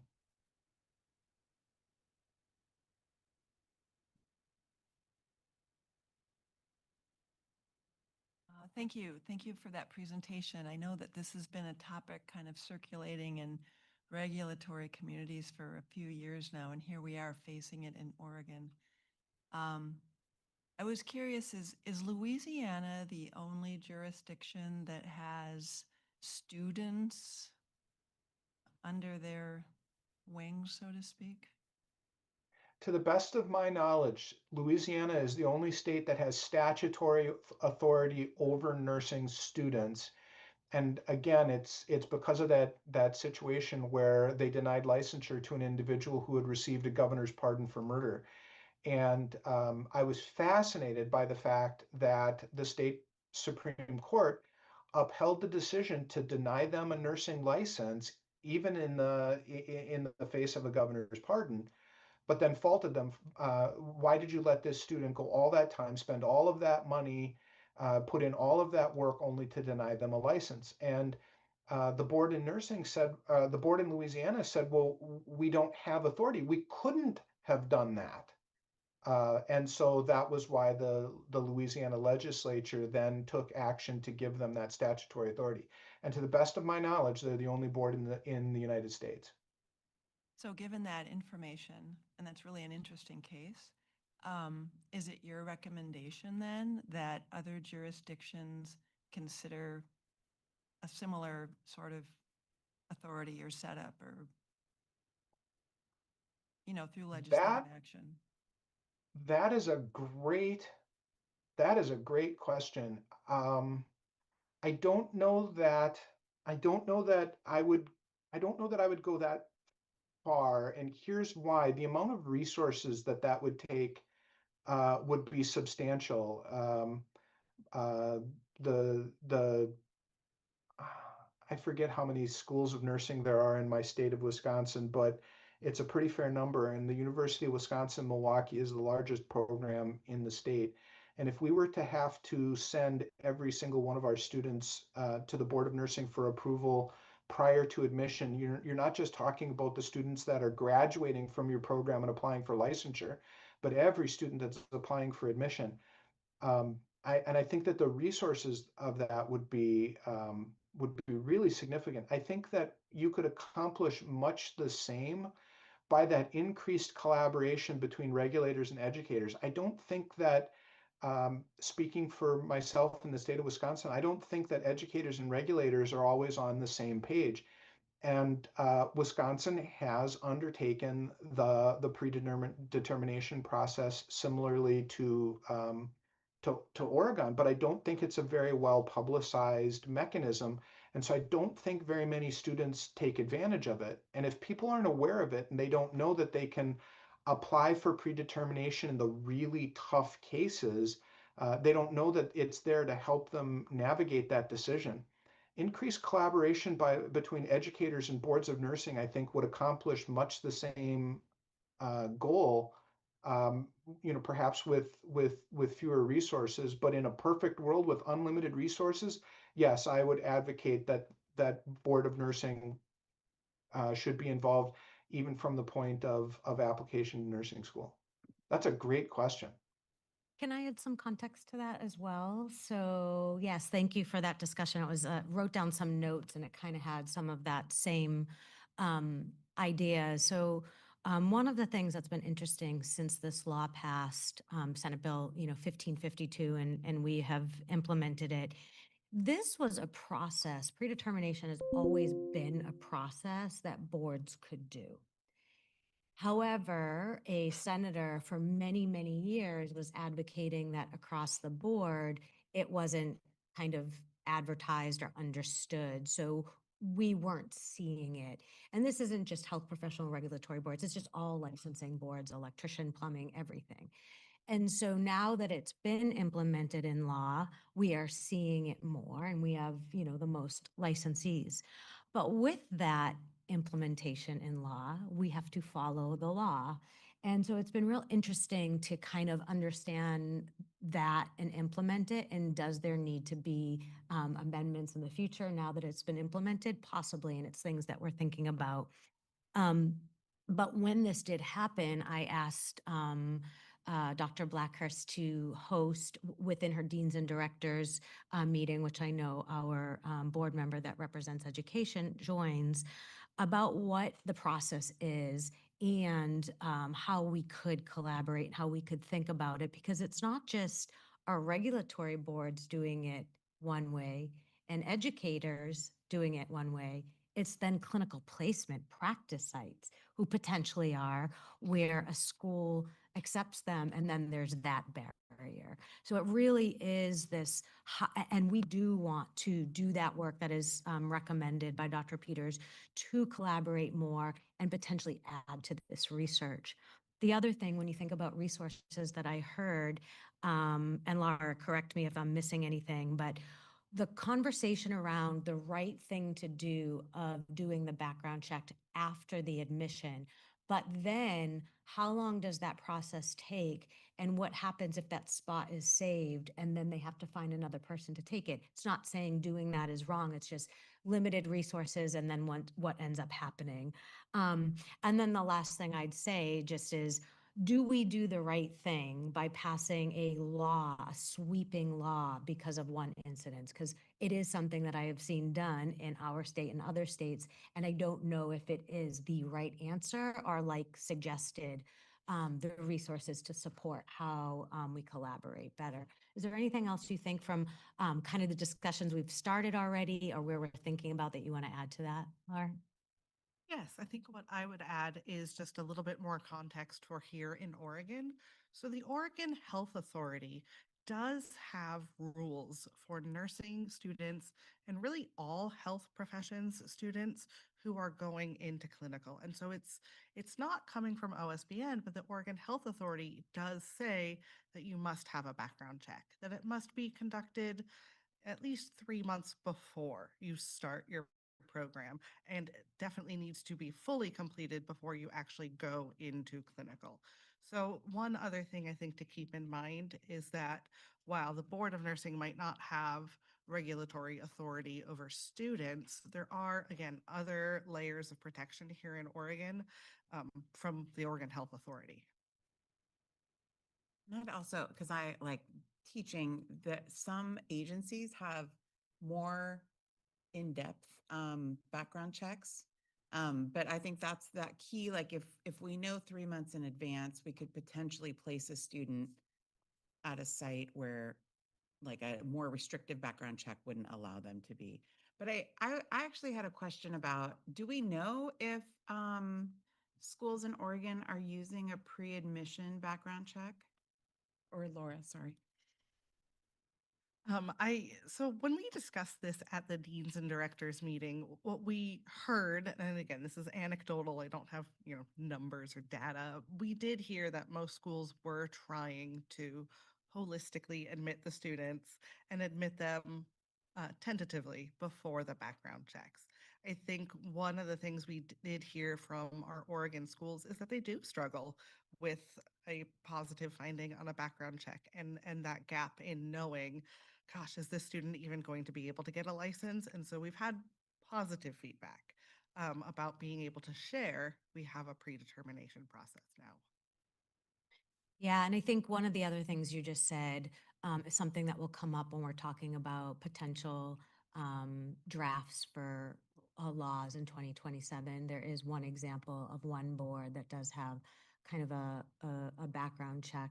I don't need to get into it while we have Dr. Peters here, and I don't even know if it's something that we will do, but a discussion around adding another layer into our background checks for specific criminal backgrounds. Thank you. Any other questions? Okay, thank you so much, Dr. Peters. It was a great learning opportunity for us all. Thank you so much. I appreciate the opportunity to be here. Please feel free to reach out to me with any questions or concerns you might have. Thank you, Dr. Peters. Great to see you today and look forward to more collaboration and learning. Have a good one. Likewise. So, Madam President, we have hit 11:25. Our lunch is here. I'd like for everybody to take 10 minutes, do what you need to do, grab your lunch, maybe even 15 minutes. And I know that we have the next presentation starting at 11:45. And I think ultimately the quote unquote working lunch, where I just wanted to discuss a little bit about the conferences that a few of us have attended, that will just take about 10 minutes or so. So if you want to just be back here with your lunch at 11:45 or 11:45, just be prepared for us to start speaking a little bit again, and we'll kind of catch back up. I think that sounds perfect. We'll be back at 11:45.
Okay, we're back in.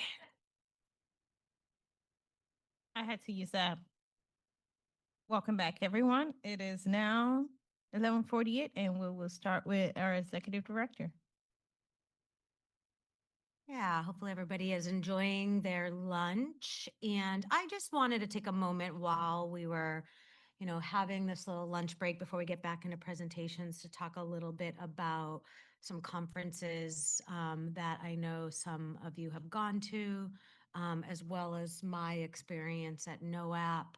I know some of you have been able to join me at NOAP. And this year it was a different experience because I got to present. And I got to present to them on Oregon's re-engagement and the Alternative to Discipline program. And so the National Organization of Alternative Programs really is kind of the umbrella for licensing boards in alternative to discipline programs, mostly nurses, dentists, um, pharmacist, and some others, and even some physicians, because some of the alternative discipline programs do both. But it is the opportunity for all of the boards outside of physicians, because physicians have their own large kind of oversight of the federal physicians health program. And so it brings together a lot of state boards of nursing staff within compliance, as well as the third-party vendors that provide the support. So it was really great to be there and present on what we were doing. And our third-party vendor, Uprise, was also there. So it was a great way to connect with everybody doing the work across the country. And again, to really celebrate that Oregon is re-engaged in it. I actually know that the presentation was recorded and put on their website. So maybe we can send that out to everybody when we send out the slides so you have it. There was really intense travel days, and so some people didn't make it, and then some people had to leave early. So hence they offered that opportunity. I guess the one topic I want to share that was interesting that would promote spirited debate and discussion that I was definitely a part of was when the topic of medication assisted treatment would come up in the context of nurses and probation or alternative discipline. And so there were the states who still hadn't technically allowed for that, and then the states that had been involved in the history of like even there's a precedent lawsuit because boards of nursing can't really say what medications licensees can and can't take. So it was a really interesting discussion, and met a nurse researcher there out of Colorado who oversees their peer support alternative discipline program, and is doing research in this a bit, just kind of data on her own in Colorado. And so we were talking about potentially connecting with the National Council of State Board of Nursing about how we could have future research on that, because we have research on medication assisted treatment and how it improves cognition. We have research on alternative discipline program, but knowing that that fear still exists on returning to work on it. So I'm really excited about that discussion, kind of the antiquated ways of thinking, and then coming into the future of what research shows and what we need more research in. And several states that are not kind of quote unquote allowing it, we're leaving that conference to make sure they implemented it in their state. So I'm really excited about that. But while I was there, I know that you, our board president, and Laura Blackhurst were both at National Council State Board of Nursing. And so I didn't know if you wanted to report out to the board on anything we should know. I know board member Hill had reported out when she went, and which is going to culminate in, our final vote on Thursday on what you had brought back about us being that outlier state of mandating doctorate program. And so, yeah, if there's anything either one of you want to bring up, did you want to start?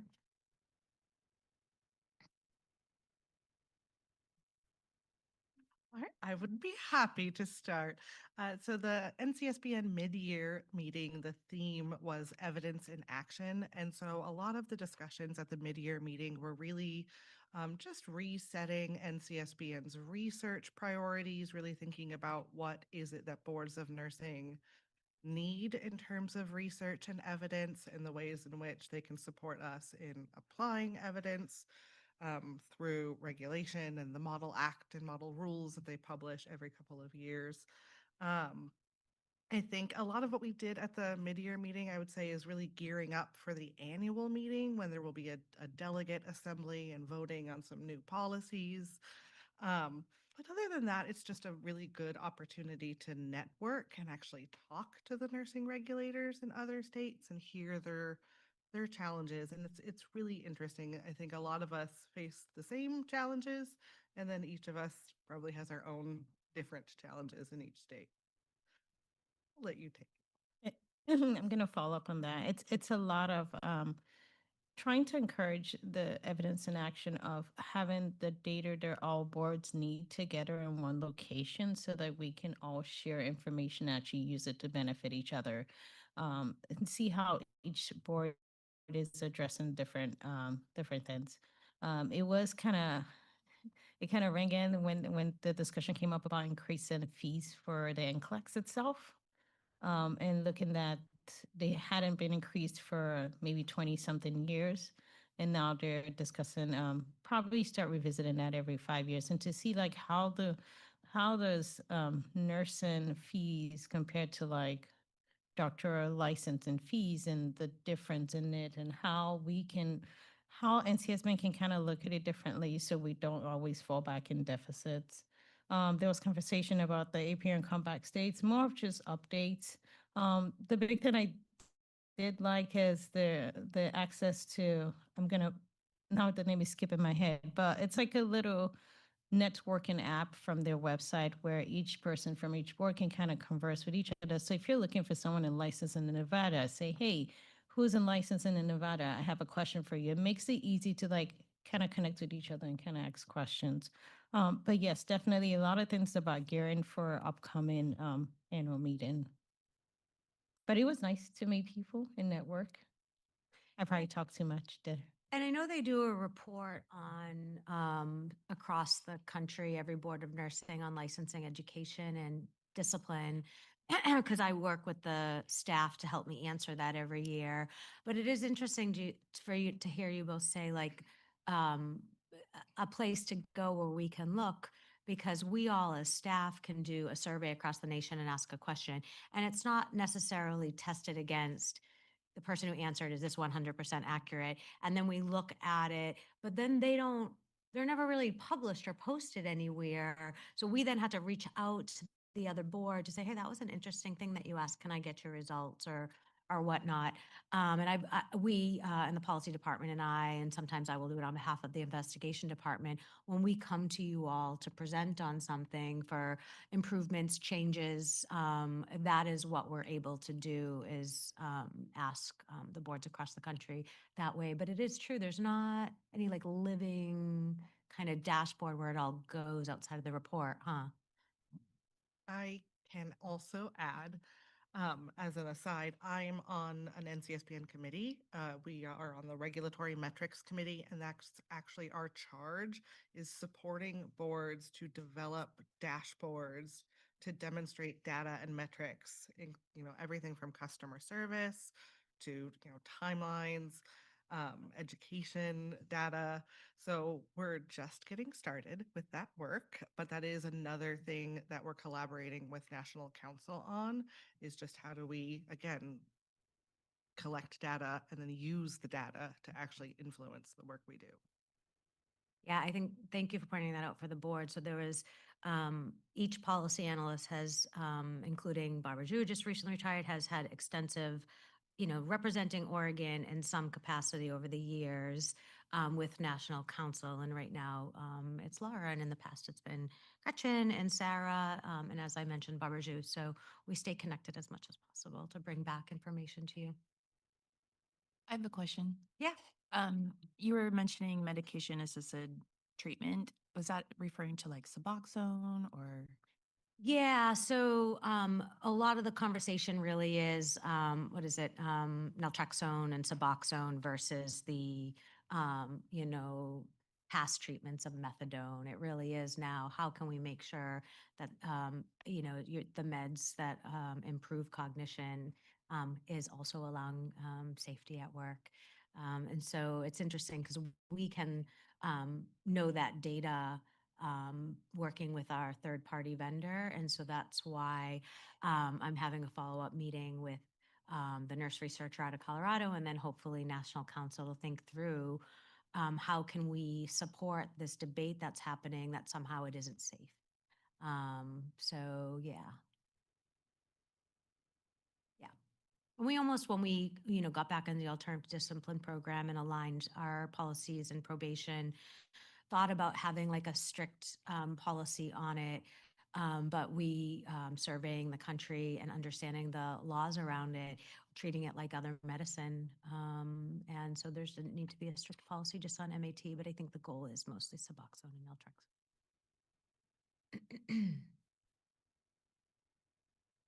I was going to add one more thing. There was a conversation that I feel like took the longest. It was about plans to eliminate region area-based representation for SBSBN leadership from area to competence. Oh, yes, that conversation's been going on for a while. Did they land Unfortunately, somewhere, or is that a vote at the upcoming meeting? it's a vote at the outcome meeting, but it doesn't sound clean yet. There's still a lot of smoothing to go on in the back because people are more concerned about if you take away area based and you put competency based, you might actually be cutting off a total region. But it's supposed to be like a layered thing to help ensure that you still keep the area, but you don't put the area as the first, competency based first, and then kind of area comes in second. Seems like the idea. Yeah, and full transparency, that was kind of when I was pulled aside. They kind of separated us, I think, when we were at our executive officer meeting. So the executive officers are there, and it's not with the big team and the big presentations. It's for us to connect. And I shared a concern of that same thing. Yes, we say, what is the new saying? NSB, National Council of State Board of Nursing, one, we're one. I don't remember, but yes, across states, we're the same because we're not. And National Council of State Board of Nursing is also the first to say that, right? That we all have different laws and jurisdictions. So I did share the concern about that. And I likened it to what we just went through kind of in the Portland metro area. So for those of you in rural areas, but for the first time, the council said, hey, how do, in the county, how do we make sure that there's representation from Eastern Oregon? Because if not, what is the factors that make it so the entire city or county is represented by one area? So it made me think of that debate and what I learned from that debate when they were asking specifically what I thought about it. Yeah, so I'm interested to hear more about the last debates, and it'll be interesting when it's on the floor for a full vote.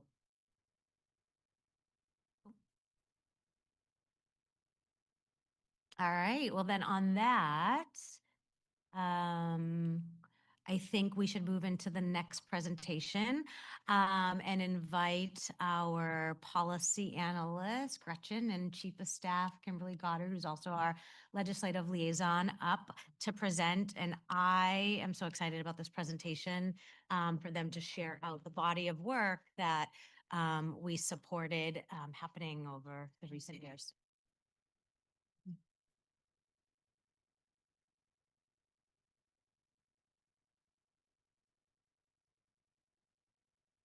Well, good afternoon, and board president, board members. So you could advance the slide, please. So today we're going to be, we're actually excited about presenting Chief of Staff Goddard and myself about the highlights of OSBN's ongoing work in modernizing Oregon's Nurse Practice Act and regulatory framework. So is this working now? I think it is. Exactly. So today we're going to be focusing on three things. So first, we're going to review the highlights of rulemaking and other related work that staff had completed to support the implementation of House Bill 3044, statutory changes that were approved in 2025. Next, we're going to provide a brief recap on the impetus and work behind House Bill 3044, including key legislative board and board staff milestones. And then lastly, we're going to be looking ahead on emerging needs and the early legislative concepts being shaped for the 2027 and beyond.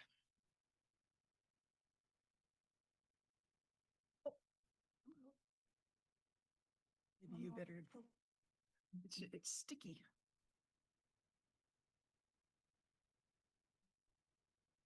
Okay, that would be fantastic. Okay. Okay, so one way, a good way to gauge rule work that happened in a particular year, excuse me, is to look back on the rule hearings that were held during that year. And in 2025, OSBN had 4 public rule hearings. And before we dive into those hearings, and for those of you who might not be familiar with what's involved in rule drafting, I wanted to provide an extremely abridged review of why rules are written and the work OSBN agency staff completes prior to getting any rule before the board. So the board's authority to write rule is granted by the Oregon Revised Statutes. Most often, those are going to be our Nurse Practice Act, Chapter 678 statutes, but sometimes direction can also come from statutes outside the Practice Act. So any given statute will either mandate the board to write rules or just give the board permission to write rules. Either way, the subsequent rules that follow operationalize the requirements of statute. Rule writing then commences with board staff, primarily policy analysts, researching the statute, evaluating existing board rules for potential impact, researching applicable or similar statutes and state and federal level, researching authoritative literature and best practices across other nursing regulatory bodies. And then based on this rule, research, the drafting begins. And throughout the process, internally, we're having peer review, departmental review, more research, more drafting, editing, hosting meetings, and all through the lens of public protection to protect those receiving nursing services so that we can generate the best possible draft available to present to you. It is at the public board meeting where those rules are presented, and then of course the board will then vote for that rule to go forward to hearing or not vote, and then more work commences, more research until we get a product that you direct us to go to hearing with.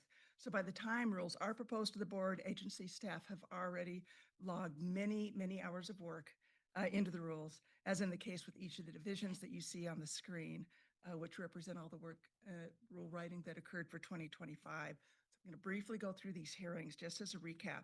So on March 18th, 3 divisions were put forth for public hearing and comment, and this concluded updates to Division 49, standards on RN and LPN protocol utilization, and that was to align the division with prior changes made in the Division 45 scope and standards of practice that had occurred previously. The March hearing also included Division 61, and those are the standards for education programs for nursing assistant, and Division 62 standards for certification of nursing assistants and medication aids. The Division 61 and 62 changes were made to align the previous work that had been completed on the CNA 1 and 2 consolidation that had taken place in both 2024, 2025, and became effective on July 1st of last year. That gets us to the May hearing on May 20th. That rule hearing put forth 3 divisions for public comment. So that's Division 6, which is our definitions division, Division 21, standards for approval of nursing education programs, and Division 51, standards for approval of education programs preparing nurses for advanced practice. So the Division 6 revisions were put forth to align with updates that were presented in the Division 1 rules. Thank you. Discharge. Okay. I just got note that maybe. Okay. To update to align with the changes that were occurring in Division 21 presented at the same hearing. And just as a quick sidebar here, the Division 21 work actually began in April of 2024 and is research for 4 months prior to that first draft being created by Dr. Blackhurst. And during that time, she had held 3 rule advisory or RAC or RAC meetings, and then redrafted the rules based on that feedback. She also had 1 more RAC meeting after being presented to the board and after being presented at the 2025 April board meeting. And the process total from research drafting to actually implementation took a total of 15 months. So the Division 51 presented at the May hearing was presented for repeal, and that was due to the education program standards preparing nurses for advanced practice being folded into the Division 21, putting all nursing education program standards in one division. Two divisions were brought forth on July 17.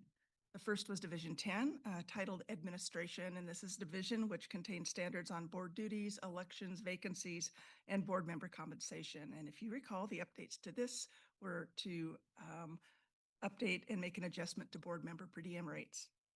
Updates to Division 70 on monitoring behavioral health and cognitive or physical impairment came about after much conversation regarding engagement with the Health Professional Services Program and our focus on nurse wellness and public protection. And then that brings us to October 21st. That rule hearing is where necessary changes were made to various divisions based on House Bill 3044. So the updates presented at that hearing spanned 11 separate divisions and will be the focus of the remainder of this presentation predominantly. And so now we're going to be talking about our biggest lift was the actual work done behind House Bill 3044. And that where I will pass off to Chief of Staff Goddard. Thank you. Next slide. We're going to go back just a little bit in time. When I got to OSBN in October of 2023, I was tasked with reviewing our governing statutes with the work that moved forward. That work moved forward with three guiding principles. The first was modernization to bring our statutes up to date with current nursing practice. Staff began reviewing statutes in 2023, and the in-depth review began in 2024. We found that we had statutes that had not been touched in many years, and some reflected assumptions that were quite literally from decades ago. So one goal was to update those outdated laws to align with current understanding and modern practice. Another important goal was to fix areas where statutes had become mismatched or inconsistent over the years. Like many statutory frameworks, ours were developed piecemeal across decades. This is not uncommon. It creates gaps and contradictions between statutes.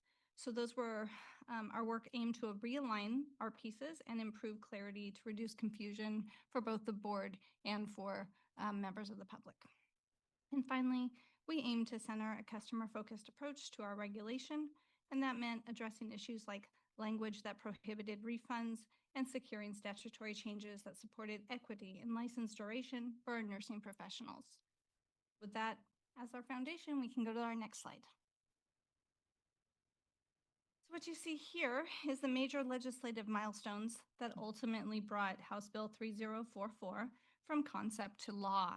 As mentioned previously, that process began in earnest in early 2024, and when we began a detailed review of ORS 678 and identified necessary updates.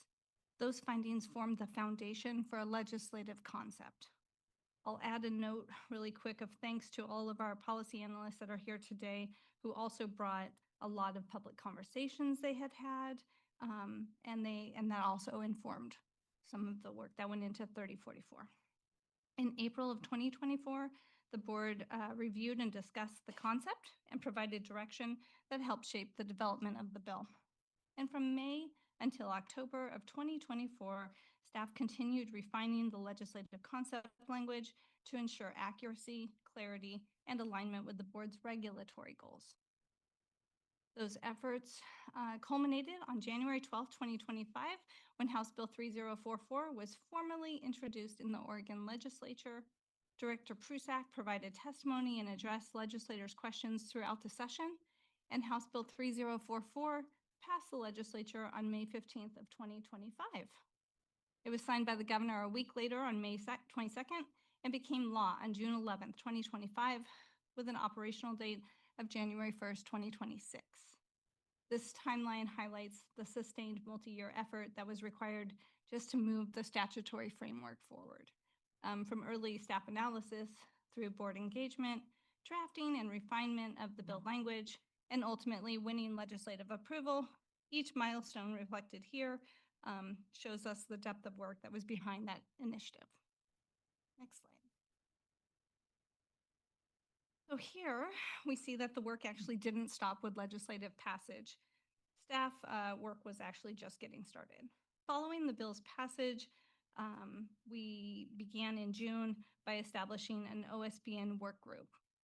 The work included drafting and amending proposed rule language that focused on alignment with statute, but also worked to make sure that those changes were consistent throughout all divisions of the NPA. To meet the January 1st, 2026 implementation date, staff had to work fast. By September of 2025, just 4 months following the establishment of the implementation work group, our policy analyst brought the board proposed rule drafts, and you all took your first initial vote to advance those proposed rules to a public hearing, which was held on October 21st. During October, we also saw OSBN's IT team begin working on the required system configuration and web updates that was required for successful implementation. After coming back to the board in November, reviewing public input and our final analyst revisions, the board voted on November 13th, 2025 to adopt the rules permanently. Next slide. So we're looking here to break down the work into digestible pieces of information. On this slide and the two that follow, you will see several key takeaways that cover governance, staff, and communications that were related to House Bill 3044. In total, 25 statutes were amended, with outdated or clear language updated across the NPA, and 1 statute was repealed. There were 10 rule divisions amended, and 1 division was repealed entirely, and that represents 11 out of our 17 NPA divisions that were involved in this modernization work. And finally, 101 rules were edited, proposed, or repealed as part of this effort. It's really a huge body of work. This is breathtaking. Next slide, please. So here is the significant staff effort that was required to bring the required HB 3044 changes to life. Implementing 3044 required extensive cross-departmental collaboration. A total of 20 employees participated in the work, with a core group of 7 members and 13 additional team members across our agency. Together, those staff members held 86 meetings over a 7-month period from July of 2025 through January of 2026. The work spanned 5 departments: licensing, IT, communications, policy, and operations, and many employees served on multiple subgroups to keep the project moving efficiently. I think this slide really underscores the depth of internal coordination that made this implementation successful. Next slide. So both internal and external communication played a major role in the implementation of House Bill 3044. Our policy analysts provided 2 internal staff trainings and made themselves available at department huddles to make sure our staff understood the changes. On the public-facing side, we built a dedicated landing page for House Bill 3044 information, and we updated our rulemaking page for greater transparency. Additionally, we issued 5 bulletins to publicize upcoming changes. We published 2 Sentinel articles to keep licensees and our partners informed of what was headed their way. The landing page brought all modernization resources together, so that included timelines, competency requirements, change advisories, Sentinel articles, and lunch and learn recordings, as well as all draft and final rulemaking materials. Our team worked really hard to provide communication that was focused on transparency and support for public members during implementation. As a result, we have received positive feedback from licensees on the landing page materials, such as change advisory forms and the continuing education competency materials developed by our policy analyst. Next page. So what did these changes and all this work mean for our license and certificate holders? Well, here we see the most meaningful impacts for the nursing professionals in Oregon. First is equity renewal equity. By removing the old birthday rule, based renewal, every new license and certificate issued now as of January 1 is active for a full 2 years, which creates a fair and consistent renewal cycle for all. We also lifted the prohibition on issuing refunds, which, yes, was in our governing statutes. This change provides the board with the authority to grant refunds when appropriate and centers customer service for our applicants. Another major change was the shift from practice hours to continuing education as proof of competency. Overall, these updates simplify the renewal experience, modernize how nurses and nursing assistants meet ongoing requirements, and center our customer service. I also want to highlight and celebrate the win for our professionals, nursing professionals who hold nurse emeritus licensure. For those unfamiliar with this license type, it is a full scope of practice license at a reduced fee for the RN or LPN who wishes to practice in a voluntary or non-compensatory role. The old statutory language limited the license type to 1 year, and that was removed. So now licenses are good for a full 2 years. And I also want to point out that between 2024 and 2025, the number of nurse emeritus licenses actually doubled from 24 to 50. Now, as of today, as you saw on the slide that Executive Director Prusak provided, we have 58 actively licensed RN emeritus. And while these numbers are small, the impact is big for the free and charitable clinics and other environments where volunteer nurse emeritus practice occurs, and meaningful for the individual clients who receive nurse emeritus services and the broader community where they serve. Next slide, please. So these changes also had a positive impact for internal processes for OSBN staff. So one of the most significant impact was a decrease in application types. While working on House Bill 3044, OSBN staff were able to review and consolidate or outright eliminate redundant applications. So specifically, we previously had 96 application types, and with our internal work, we were able to reduce that number to 63. These changes not only simplified the applications our staff works with, but also simplified the application types our applicants sort through. We also strengthened outreach during this implementation. New informational tools were developed for applicants, educators, and other partners to help them better understand licensing requirements and navigate the licensing process with confidence. Additional licensing workflows became streamlined, increasing productivity across the department. And overall, these changes not only modernized regulation, but also created a smoother, more accessible experience for everyone who interacts with OSBN. Next slide, please.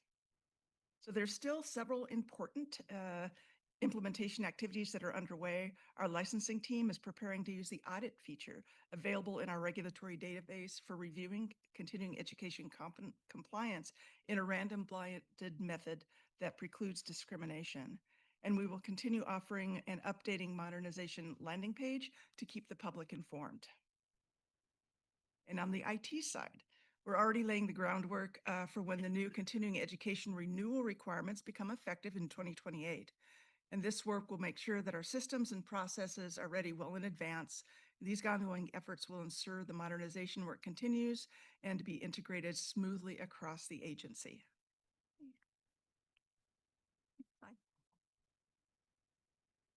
So even with all of this work, there are still areas of our statute that need additional refinement. The board will hear more about those proposals on Thursday at the public board meeting. But for the purpose of this presentation, we'll touch briefly on each of the statutory needs that we have coming. The first one, renewal authority. So when changes were made to ensure every new license and certificate holder received a full 2 removal of the birthday rule, it inadvertently changed the alignment for those who have multiple licenses or certificates. We plan to return to the legislature to request board rulemaking authority so that we may align in those circumstances. In education, our current statute should have greater clarity and allow for flexibility in actions that the board may take when working with education partners who are not meeting our standards. Currently, we're it's really prescriptive, and there's one option. OSBN current investigatory requirements have created a substantial and unintended resource burden. Other licensed professionals who work with vulnerable populations have a focused list of crimes that do provide clarity for both their licensing and investigations departments. we should be exploring that to align with other agencies to both safeguard state resources and then also better meet our mission of protecting the public. So this aligns really well with what we were listening to earlier. We are also pursuing a concept to allow expungement of external facing board ordered discipline after a licensee's successful completion of probation for substance use disorder or mental health concerns. And then finally, we're looking to expand the board membership to have both an additional APRN position and an RN who practices in a community-based setting. These items represent the next phase of refining and strengthening our regulatory framework to best support Oregon's nursing professionals and protect our public. Again, I'm going to just remind everyone, we're going to talk more about this on Thursday, and this is just for this. Next slide. And then finally, before we wrap up, I just want to acknowledge and celebrate the staff who's noted here who worked on House Bill 3044 implementation. Over the past 2 years, this idea of modernization grew from a concept into really a successful implementation, and that did not happen by chance. It happened because of the dedicated staff members that are serving OSBN. Thank you.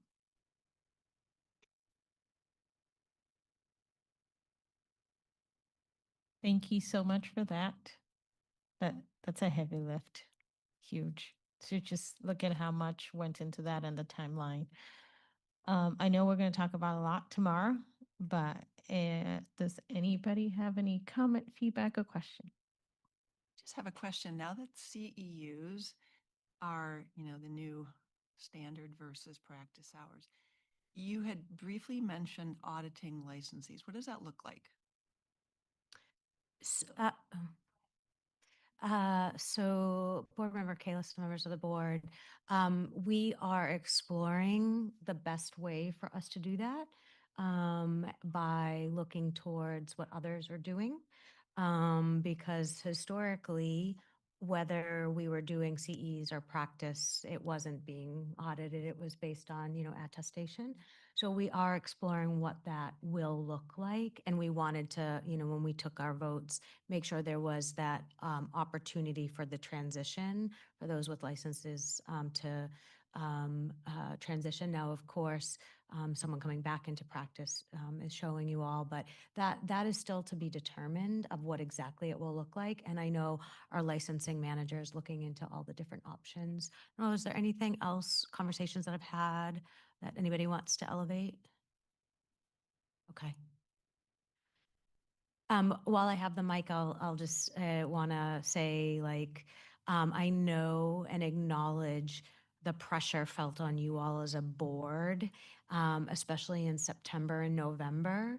And that's because while we as staff have been working on this all of 24 and 25, the second then the law passes, we only had until January 1st to operationalize it.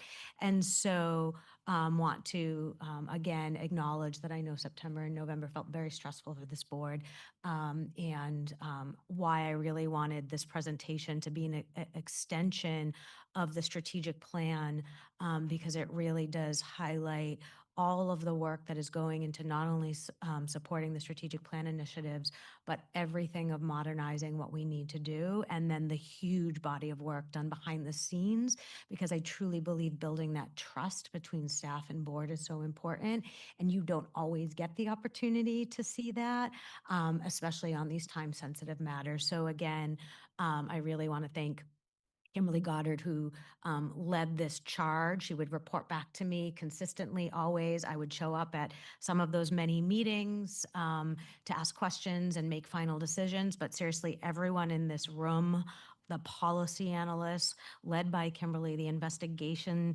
management staff, the licensing manager staff, the IT, Brandy Ritter, all of the stuff that we did to really do the work to support what you're doing and build that trust with you all. So thank you again for your patience during that really intense time. Thank you. Any other questions or comment?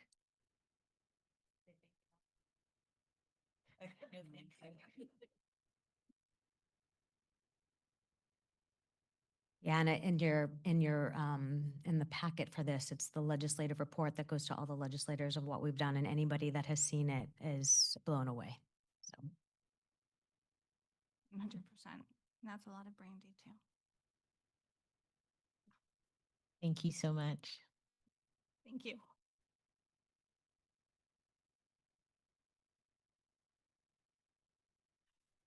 Do we want to do a break or go into? yeah, I put that in there knowing that you were just going to 8 and then sit through another one. So I did add that and then have the last 2 presentations. So feel free to follow what I added or do what you all need to do. Let's do 5 minutes break so we can empty out all the soda that we drank.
I really, really enjoy using this. I'm sorry. But do we have everyone back? Okay. We are good to go.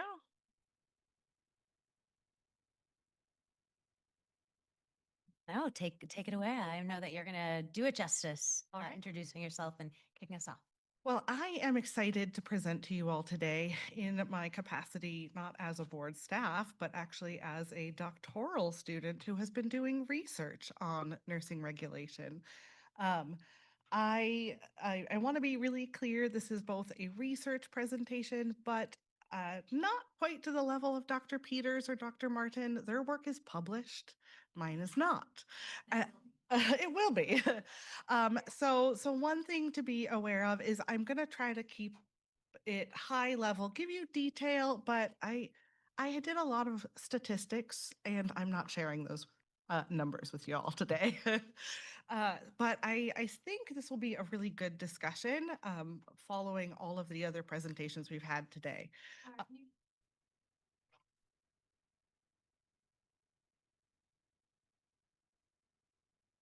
Oh, yes. The reason the reason I'm not sharing the data itself is that that can interfere with the publishing process. I need to make sure that the data is unique and novel, and so the journal wants to publish it, and so I don't want all of that out here publicly. Which again, I'm talking to you, and I recognize that I'm also live on YouTube. Uh, So for anyone watching on YouTube, please don't distribute this without permission, which I'd be happy to share. I just want to know. But I wanted to start out by actually setting the scene and giving you a little bit of context for this work, which is this research began early to mid 2024 while I was personally new to the world of nursing regulation. So I started working for the board in March of 2024. And as you might imagine, I had questions. I had broad questions just about the nature of regulation, how it worked in Oregon versus other states. What evidence do we use? Are there best practices or resources? Or even just, how does Oregon compare and align to our other states and national trends? And a lot of times I was finding I wasn't quite getting the answers I wanted, not because my colleagues weren't trying to be helpful, but because I was starting to identify really early on a gap in nursing knowledge and needed research. So I really credit my work here at the Board of Nursing because my questions and topic are very much driven by the needs of the board and by nursing regulators. I started out as a new staff member. We just heard that back in 2024, we were already having conversations about House Bill 3044. We didn't know the number yet, but we were starting to think about CE. And so I really focused in on continuing education at first. Just how do we know what requirements to put in regulation? How many hours? How often? Like these little details that we take for granted. How do we know what to set those at? Over time, this did evolve away from continuing education to something more broad, which is continued competence. But as we talk, I'll highlight how it is actually related. But that really sets the scene for the research I did as a student. Now, after about 9 months of working here, I had really coalesced around 4 key ideas. First, that maintaining competence is a professional expectation for nurses, and it really directly relates to our ability to provide safe, ethical, legal, high-quality care. You must be competent to do those things. And as each nurse knows, this is part of our Practice Act, it's part of our code of ethics. We are accountable for our practice. I had also identified that nursing regulatory bodies, such as boards of nursing, really exist with this mission to protect the public. And part of that public protection is a responsibility to make sure that our nurses are remaining competent for ongoing practice. So that it's not just you graduate, you get your nursing license, and now you're a nurse forever, no matter what. How do we make sure that you maintain competence for your practice? One thing I'll note is I use the term nursing regulatory bodies in my research instead of boards of nursing, and that's simply because not every regulatory body is a board of nursing. So this is a better umbrella term. Knowing that, I had also thought about how competence regulations are often thought of as a professional standard, which ideally, if we're meeting professional standards, we're reducing the need for discipline. Now, this is where continuing education comes back in, because continuing education is one example of a competence standard that we might hold nurses accountable to. And then with that, my final thought had been, discipline is commonly linked to competence. I know the board knows that there's many reasons, as we've discussed today, that a nurse might receive discipline. But a lot of the time it is about that practice and really that nurse not delivering care that is following standards, whether it's standards in the healthcare setting, standards in the Practice Act. Often there is a link between discipline and competence to practice. So I had these 4 ideas, and it led me to start exploring nursing literature. And what I did is over about a 6-month period, I did 3 different literature searches, and I really wanted to look at peer-reviewed sources. I did not want to hear from boards of nursing. So I didn't want the Sentinel. I didn't want to hear the expert opinions. I wanted research that had looked at regulations. And I really looked at a wide range of search terms, everything related to continuing education, to competence, to regulation. And I really struggled with this literature search. What I found was a notable lack of representation from nursing regulators. I actually found quite a few articles that talked just about the lack of representation from nursing regulators. So not much from regulatory bodies about regulations.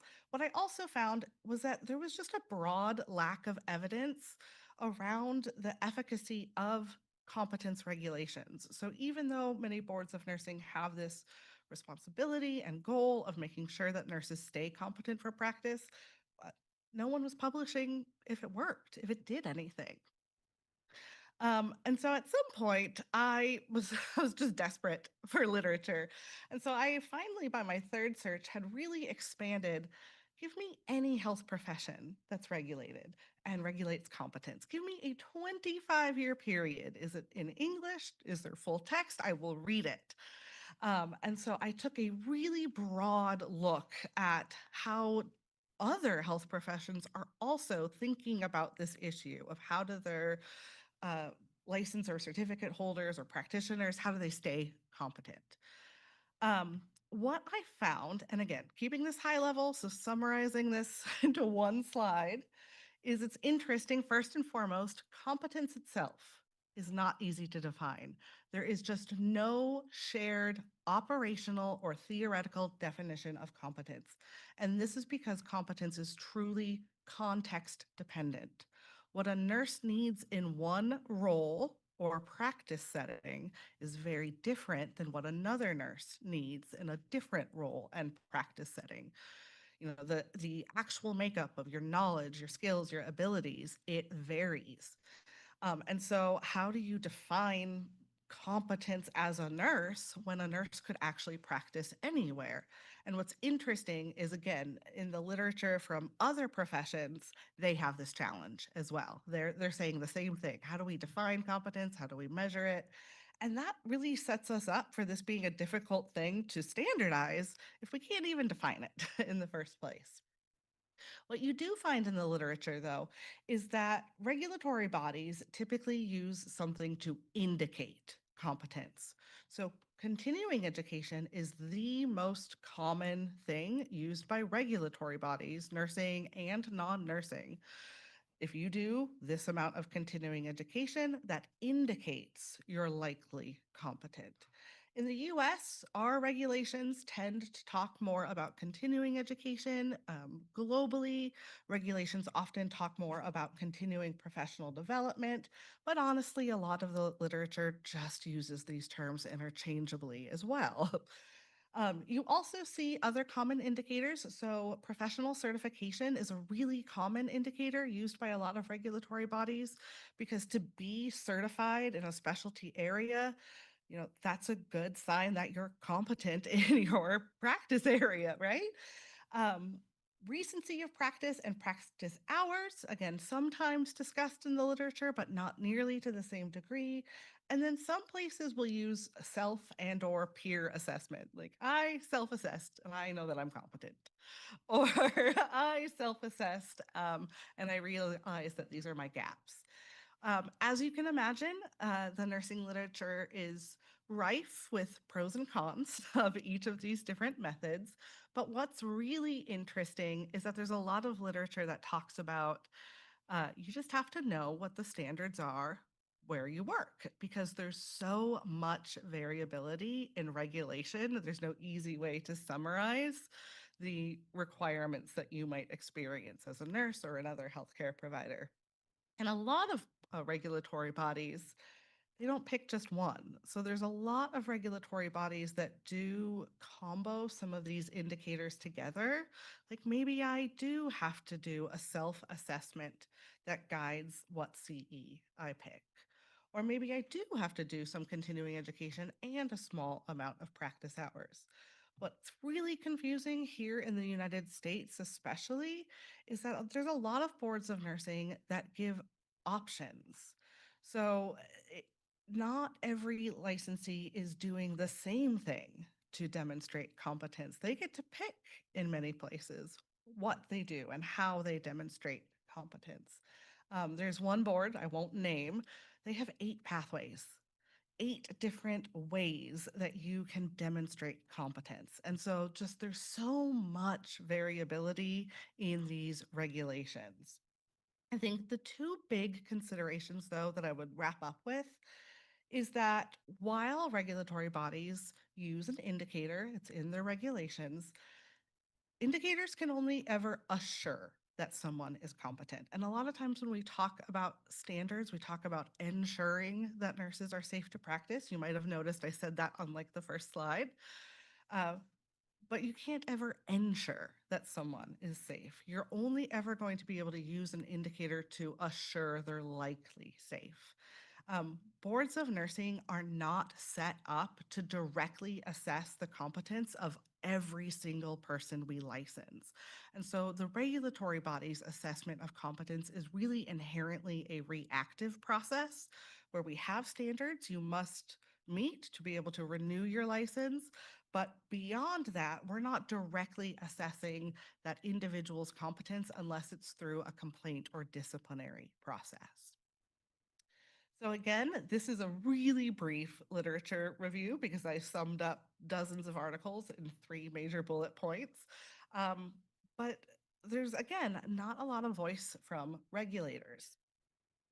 And so this led me to wanting to design a study that explored how do competence regulations impact the disciplinary rate of registered nurses, with my thinking being, gosh, we know that we want nurses to stay competent.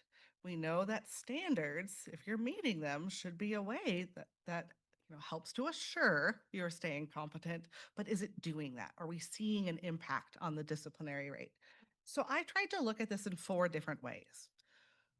Just some states have no competence requirement. So if we just look at states where you have to do anything as a competence requirement versus those states that have nothing and you can just renew, do they experience differences in the disciplinary rate?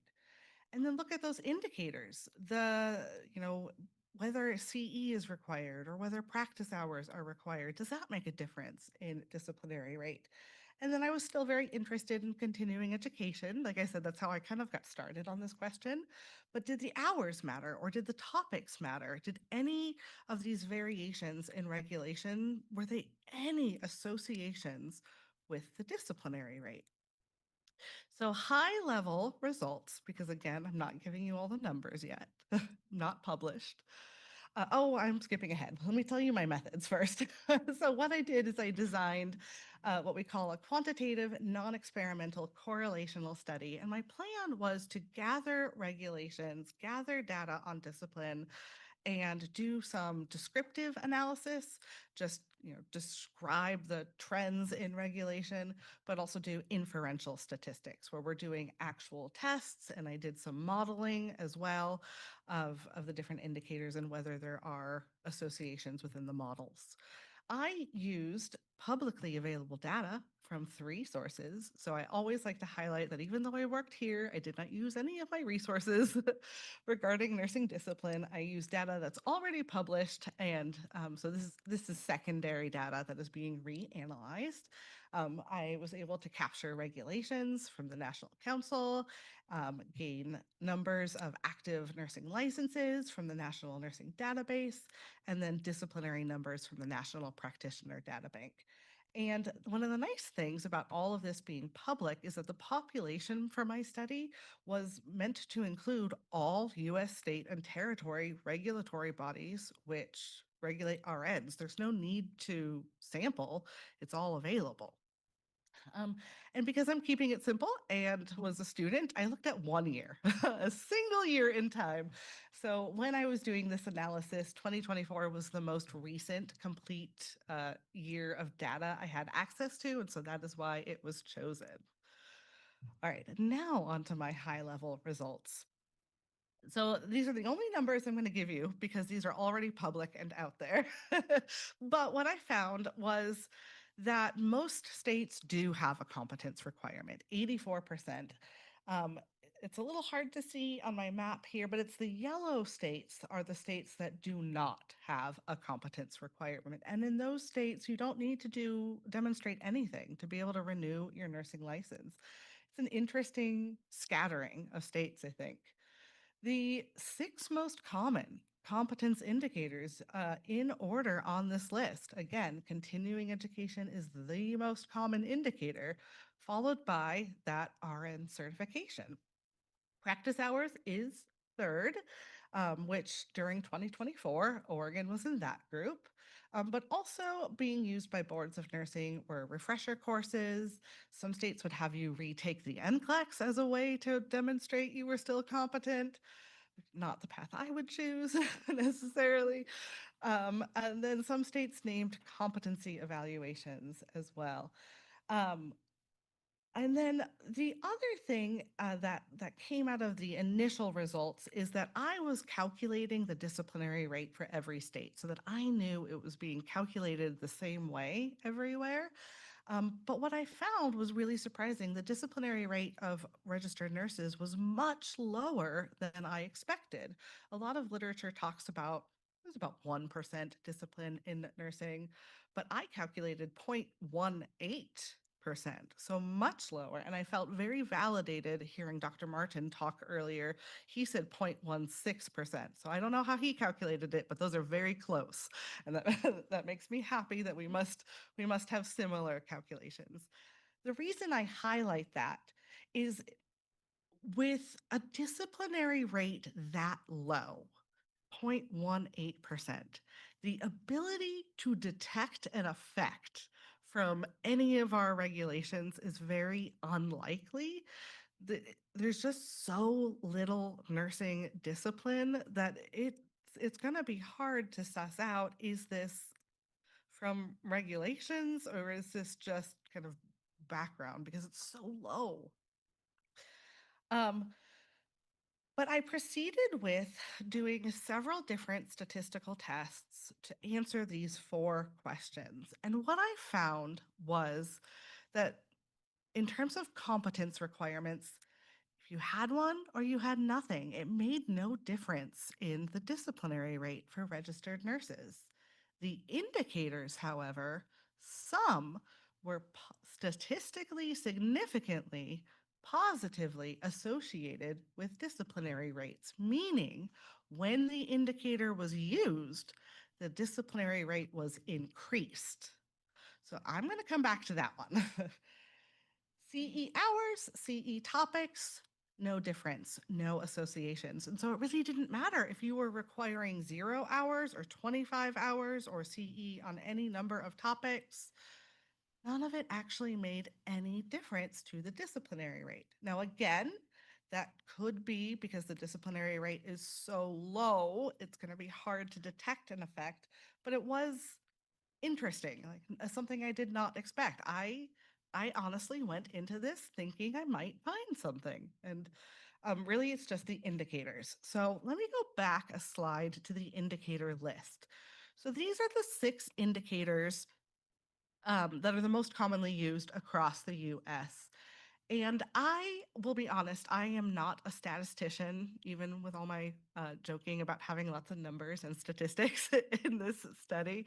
I'm not a statistician, so I consulted an expert on what to do because even though I had these 6 indicators, one of the challenges I had is that some of these groups are actually so small, like so few states use competency evaluations. So few states have NCLEX as a competence option that actually it was too low to do the statistical tests I wanted to run. And so what I ended up doing, I talked it through with an expert statistician. I decided to basically do 2 models to look at these competence indicators. My first model would be, these are the 6 I have. This is the state of nursing regulation. And even if these group sizes are not optimal, there's literally no research I can find in this area. So might as well just do the test once and see what we find. And then I did it again a second time, and I dropped the things that too few states are doing for us to really consider it, and kept the things that were only like truly distinct. So in my second model, I actually only kept continuing education and practice hours. And the reason I dropped certification is that if you look at most certifications, they require CE and practice hours. So they're not theoretically distinct. And that's really what I'm trying to get to, is these theoretically distinct ideas. So CE is very different than practice hours. So is there a difference there? In my first competence model, practice hours and competency evaluations were both statistically significant, found to be associated with an increase in the disciplinary rate. In my second model, practice hours were statistically significantly found to be associated with an increase in the disciplinary rate, which again means when that is used as our indicator of competence, we see an associated increase in discipline. Now we have to be very careful because correlations do not mean causation, but that's really telling. And for boards like ours, where practice hours was the only indicator being used, that does put us at risk of having an associated increase in nursing discipline. So there are some implications that come from these findings. And again, keeping it very high level, you've heard repeatedly today, more research is needed in nursing regulation. Like I said, to my knowledge, was filling a complete gap in nursing research. I could not find anything about regulatory bodies evaluating, competence regulations and their effects. So we know, I think everyone knows, that more research into nursing regulation is needed broadly. In terms of education, some of what came across actually in the literature review is that nurses often know that they need to do CE, but they're not often thinking about why do we do CE? We're doing it so we stay competent in practice. And how do we help support nurses in finding CE, assessing its quality, assessing whether it's legit and evidence-based, and it's going to be meaningful to practice. And so there's work to be done in maybe educating students, but also nurses on, if we're going to use an indicator like CE, that we're helping them select good and appropriate CE. Policy is very, I think, related to the work here that we do. I would absolutely say that as boards of nursing or regulatory bodies, we have to think about the indicators we use. We have to think about whether they're working. And I also would put forward again in my capacity as a student that regulatory bodies really have to think about that these standards are in place to assure competence, not ensure it, because we just can't ensure anything with an upfront standard like this. But finally, for practice, I think with competence itself not being something we can just define and it being so context and situation dependent, we really have to think about, again, how that nurse does own the practice. They are accountable for their practice and their outcomes and their competence.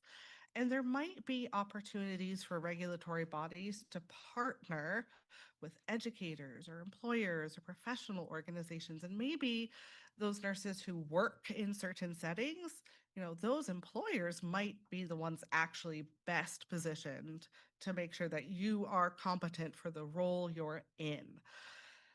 So lots to think about, but I will conclude with, again, this is just a starting point for further research regarding competence regulations. But as nursing regulators, we really do have to think about how we partner and collaborate with others to make sure, or as best we can, that nurses remain competent. We have to evaluate our outcomes in order to develop regulatory knowledge, and we have to advance evidence-informed policies and standards, because that is both how we uphold the standards of our profession and how we do our job in effectively protecting the public. So I will pause for questions. I have a question. Yeah. Congratulations first off. Thank you. This is great. I was curious though, did you look at what the NBCRNA has done? I know that they've done a lot of work with competency of their cohort. And they're kind of like, I know a little bit of an outlier with how rigorous it is, but they consider themselves the gold standard.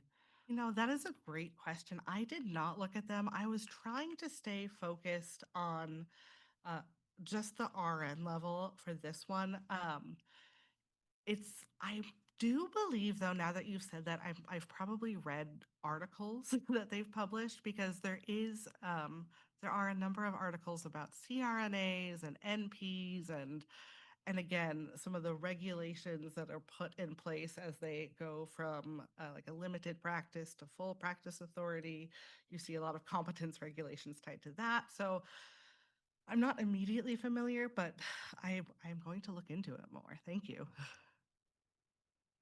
Thank you very much. Congratulations once again. I'm going to follow up on the line of that. Did you take a look at the Nursing Professional Development Organization? I did briefly. One of the reasons I didn't focus too much there is that I was really looking at the connection to regulation. And so many of those resources are fantastic, but they're tied to the individual or often the employer.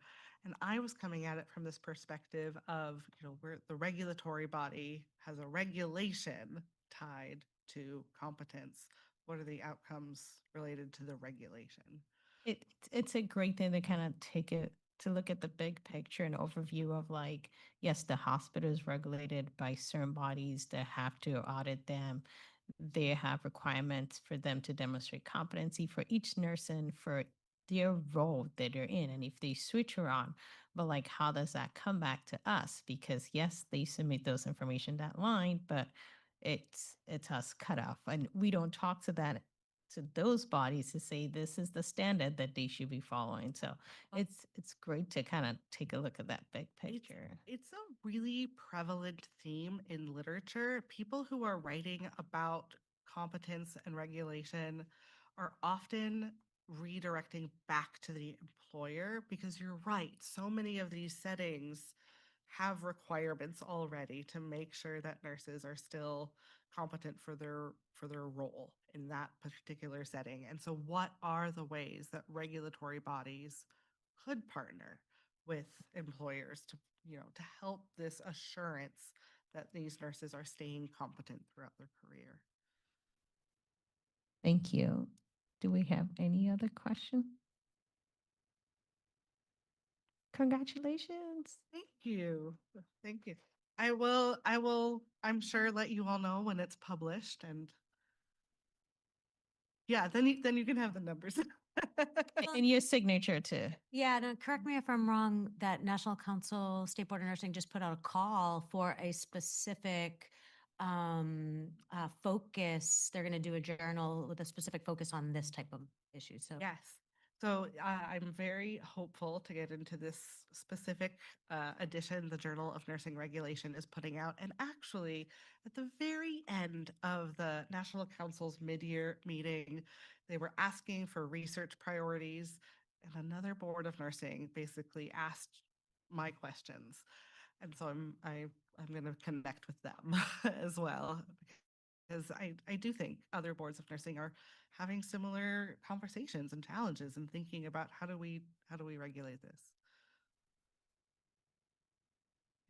Thank you. all. thank you. So, board members, we've come to the final presentation of the day and invite Dr. Sarah Wickenhagen up. And then I'm pulling a fast one, but Investigation Manager Ferris, would you mind sitting with her only because if on the last slide, when I present what we're doing, you are not sitting at a mic right now, I am. And in case questions come up that I can't answer, that will be great. Thank you. And oh, shoot. Can we take a 5-minute pause? Yes, let's do a 5 minutes till 1:15.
presentation, Dr. Sarah Wickenhagen, on kind of one other thing that we've been implementing at the board here, a fellowship, which she led on.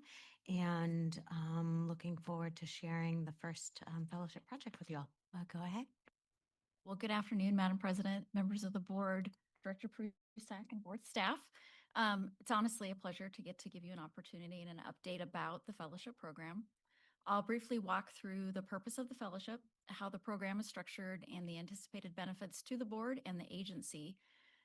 The fellowship is still in its early stages in its development, and we're excited to share both the design and the initial direction of the work. Next slide, please. The purpose of the fellowship is to create a structured opportunity for graduate nursing students, particularly PhDs or DNP levels, to engage in regulatory and policy work. This includes exposure to rulemaking, policy analysis, and the board's role in public protection. The fellowship supports our mission by strengthening understanding of regulation within the profession and helping develop future nurse leaders who are familiar with the regulatory frameworks. It also provides a structured way to support project-based work within the agency, particularly in the areas that benefit from focused analysis and development. Next slide, please. The fellowship is designated as a project-based experience aligned with both academic requirements and board priorities. Fellows are paired with board staff and work on defined projects that have clear deliverables and timelines. The initial project of the fellowship focuses on developing discipline guidance to support consistency in investigative summaries and board reports. The structure includes defined project scope, regular check-ins with staff, final deliverables that can be used for the agency. Importantly, the fellowship is designed to be structured and supervised, ensuring that all work aligns with the board standards and expectations. Next slide. We see several benefits of the fellowship program. For the board and the agency, it supports the work by contributing to specific projects that benefit from dedicated time and analysis. Second, it helps build internal resources, such as guidance documents and process improvements. For the profession, it also supports the profession more broadly by increasing understanding of nursing regulation and policy, areas that often are underrepresented in formal nursing education.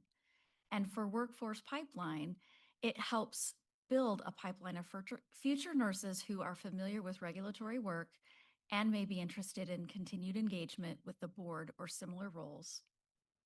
Next slide. Overall, the fellowship is intended to be mutually beneficial programs supporting both the board's work and the development of future nurse leaders. At this time, I would like to hand over the discussion to Director Prusak. Thank you so much. So the last slide is just a basic ending of what we are working on, but ultimately it's very basic, but ultimately there have been so many conversations from this board and our staff around precedent. Since I got here, that's been one of the conversations. And so when the fellowship was brought to me as something that would be led on in the policy department, and Dr. Sarah Wickenhagen lifted it up, the first thing I thought about was this conversation, and I've continually tried to figure out how we make that a reality at the board. And consulting with many boards of nursing and other health professional regulatory boards, what I found was a discipline guideline tool that's been adopted versus precedent tool. There's kind of some, is there bias, not bias? Is it the right thing to use? Is it not the right thing to do? And it's just a precedent tool. So as this got kicked off, I said, okay, this has to be the first project. And there were applicants. The person that completed everything and fulfilled the application was Jesse Mensky Kennedy, and he has been working on creating a tool so that we can explore that the tool is not just for the board, but also investigators. Well, let me back up. At first, we were exploring how it would work just for the board. And it would be this kind of public document that I've seen of disciplinary guidelines, which is looking at really what our statutes say we can do and then what we, what the discipline, excuse me, my God, it's been a long day and I am not, give me 1 second. I'm going to go back to my notes. To provide information on our disciplinary options available to the board in connection with what our statutes allow. Okay, and so that's what's up here.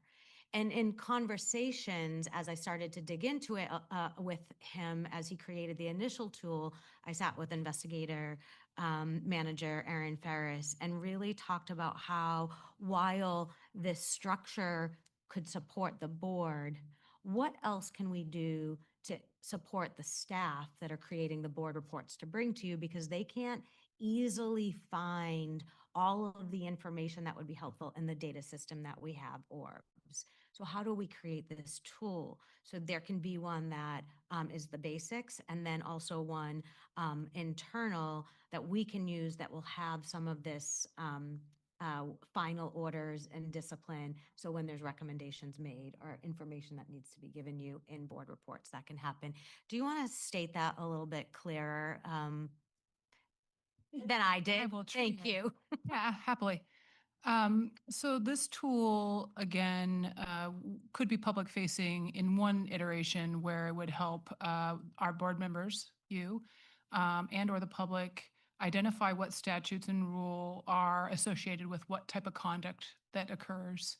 And then on the other side of the coin, there isn't anything that we can utilize available to us right now, aside from the actual NPA itself, that helps generate the statutes and the rules that would apply to the conduct that we're actively investigating. And so, as you know, as you've seen in board reports, sometimes we consistently apply certain rules to certain conduct, and sometimes you might see outliers for citations. And so what we're attempting to do is not only identify precedent, but create consistency in how we're applying our rules and interpreting our rules, so that when you get them on board reports, you should see similarly conduct and rules and statute. It should be the same concept every time that you read a board report, if that makes sense. So this tool would act as something, it'll be 10,000-foot view, but it would allow for investigators to, right off the bat, look at the complaint that they're investigating, look at the type of conduct that's listed in the complaint, and then go to this tool and identify, at least initially, what potential violations occurred, and help us identify if we have jurisdiction, help us identify if we don't have jurisdiction, and then narrow the scope of our inquiry to ensure that we are really evaluating complaints for, one, is it our jurisdiction, and two, what evidence do we need to collect? Yeah, thank you. It gave me a moment to go back to my notes and reflect on what you said. So up here is really just no information. Of course, the tool that we've been working on with our fellow has a lot of information on it, but I just wanted to give you kind of the outline of it and what we could have public facing for you all, and then what would be there to support our staff. And of course, the guidelines are going to serve as a guide for you all, you know, when considerations to facilitate your thoughtful deliberation. Like nothing is, you know, goes beyond that. But how do we really support the staff, support you, and support your deliberation? And I'd say, I don't know, we probably need a few more months. We'll probably have something maybe in June. I can't guarantee, but I know it's been a long time waiting. So I took the opportunity for it to be the first fellow project, and I know there's plans for what projects could potentially be next. So thank you, Erin, for putting words that made sense. We're happy to answer any questions that you may have. Thank you so much. This is so exciting. It really is. It's a win-win. I feel like someone gets a great opportunity to learn, and you never know if this is the line that they end up going through, which then helps with a solid foundation, while we also get a win of someone that has a different focus and that's all they focus on, and there's not a lot of push and pull towards somewhere else. My only weird question right off the bat is, how do we ensure who's going to get assigned to that list after that fellow leaves to ensure that it's up to date? So we have not just have the policy department leading on this. I got really engaged on this specific one because it's something I have heard from everyone wanting. But we have our investigator, Heather Johnson, and our investigations manager, Erin Ferris, engaged in it. So it's our product.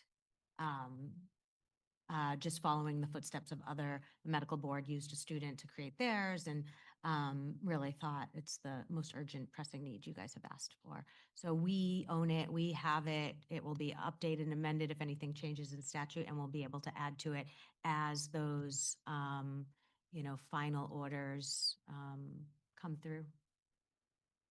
Thank you. Want to add anything to that? I was just going to add that with precedent tools, we often look 3 years. So we would be evaluating final orders every 3 years roughly. And then again, as Director Prusek mentioned, as statutes change and as our rules get updated. So this is already up and running? So the fellowship, absolutely. And then we're going to have another iteration here for the fall and hopefully have different types of advanced practice nurses who have the ability to apply. And then the staff looks at the applications together, and then we make the determination and then partner them with board staff to do the project. So we're gearing up to relook at our documents, make sure that if there's any updates that need to be made, what are lessons learned from this past year, to go forward to open the process again for next school year. Okay. I'm just curious, can you tell us a little bit about the current fellow? Well, I think actually Director Prusek probably has a better relation. Well, I mean, ultimately, I didn't look at the applications, but that was the one application that was the fully successful one, and they were from OHSU in the doctorate program, completing their doctorate. So that's how that happened. And they had numerous years of policy experience. Yeah. Active in the O&A, Hmm. excellent transcripts, excellent recommendations from professors. And, there's a why should we pick you part of the application. And he did an outstanding job of his burning passion to affect nursing and change, and to be able to do that in a policy-driven way. So his name came to the top. And I haven't had a lot of one-on-one with him because he's been working with Heather Johnson specifically, and with Director Prusek, and with the investigations manager, Aaron. So, but as we go forward, I definitely have aspirations for potentially a paid position. I have aspirations to potentially have this be accredited. But all of those things take time, and we're right at the beginning. So I hope I answered your question. Yeah, it was definitely more human interest than.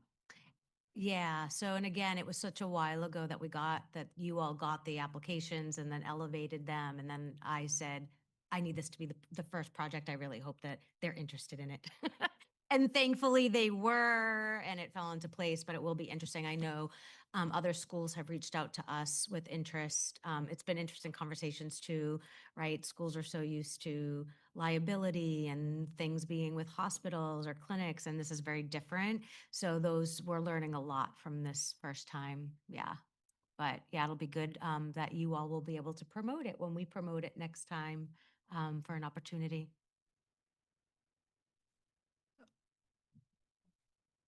I'm just curious, what future projects are you guys looking at?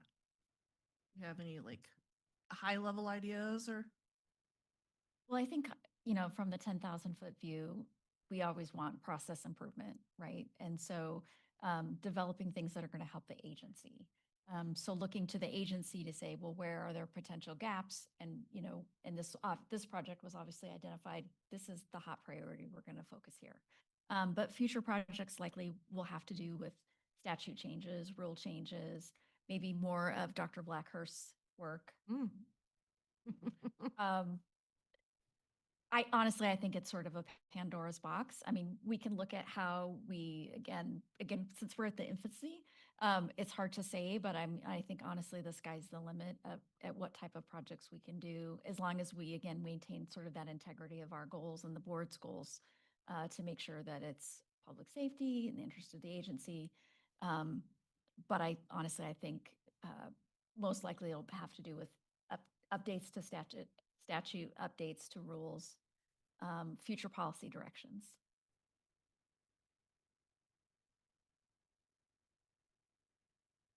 Thank you. And I don't think we have any more questions. Thank you for this. Thank you. Thank you for your patience as I'm feeling toasty at the end of the day. And yeah, the last piece of what was planned for strategic planning presentation will kick off tomorrow in executive session by Ella. So we're done for the day. The meeting is adjourned at 1:31 p.m.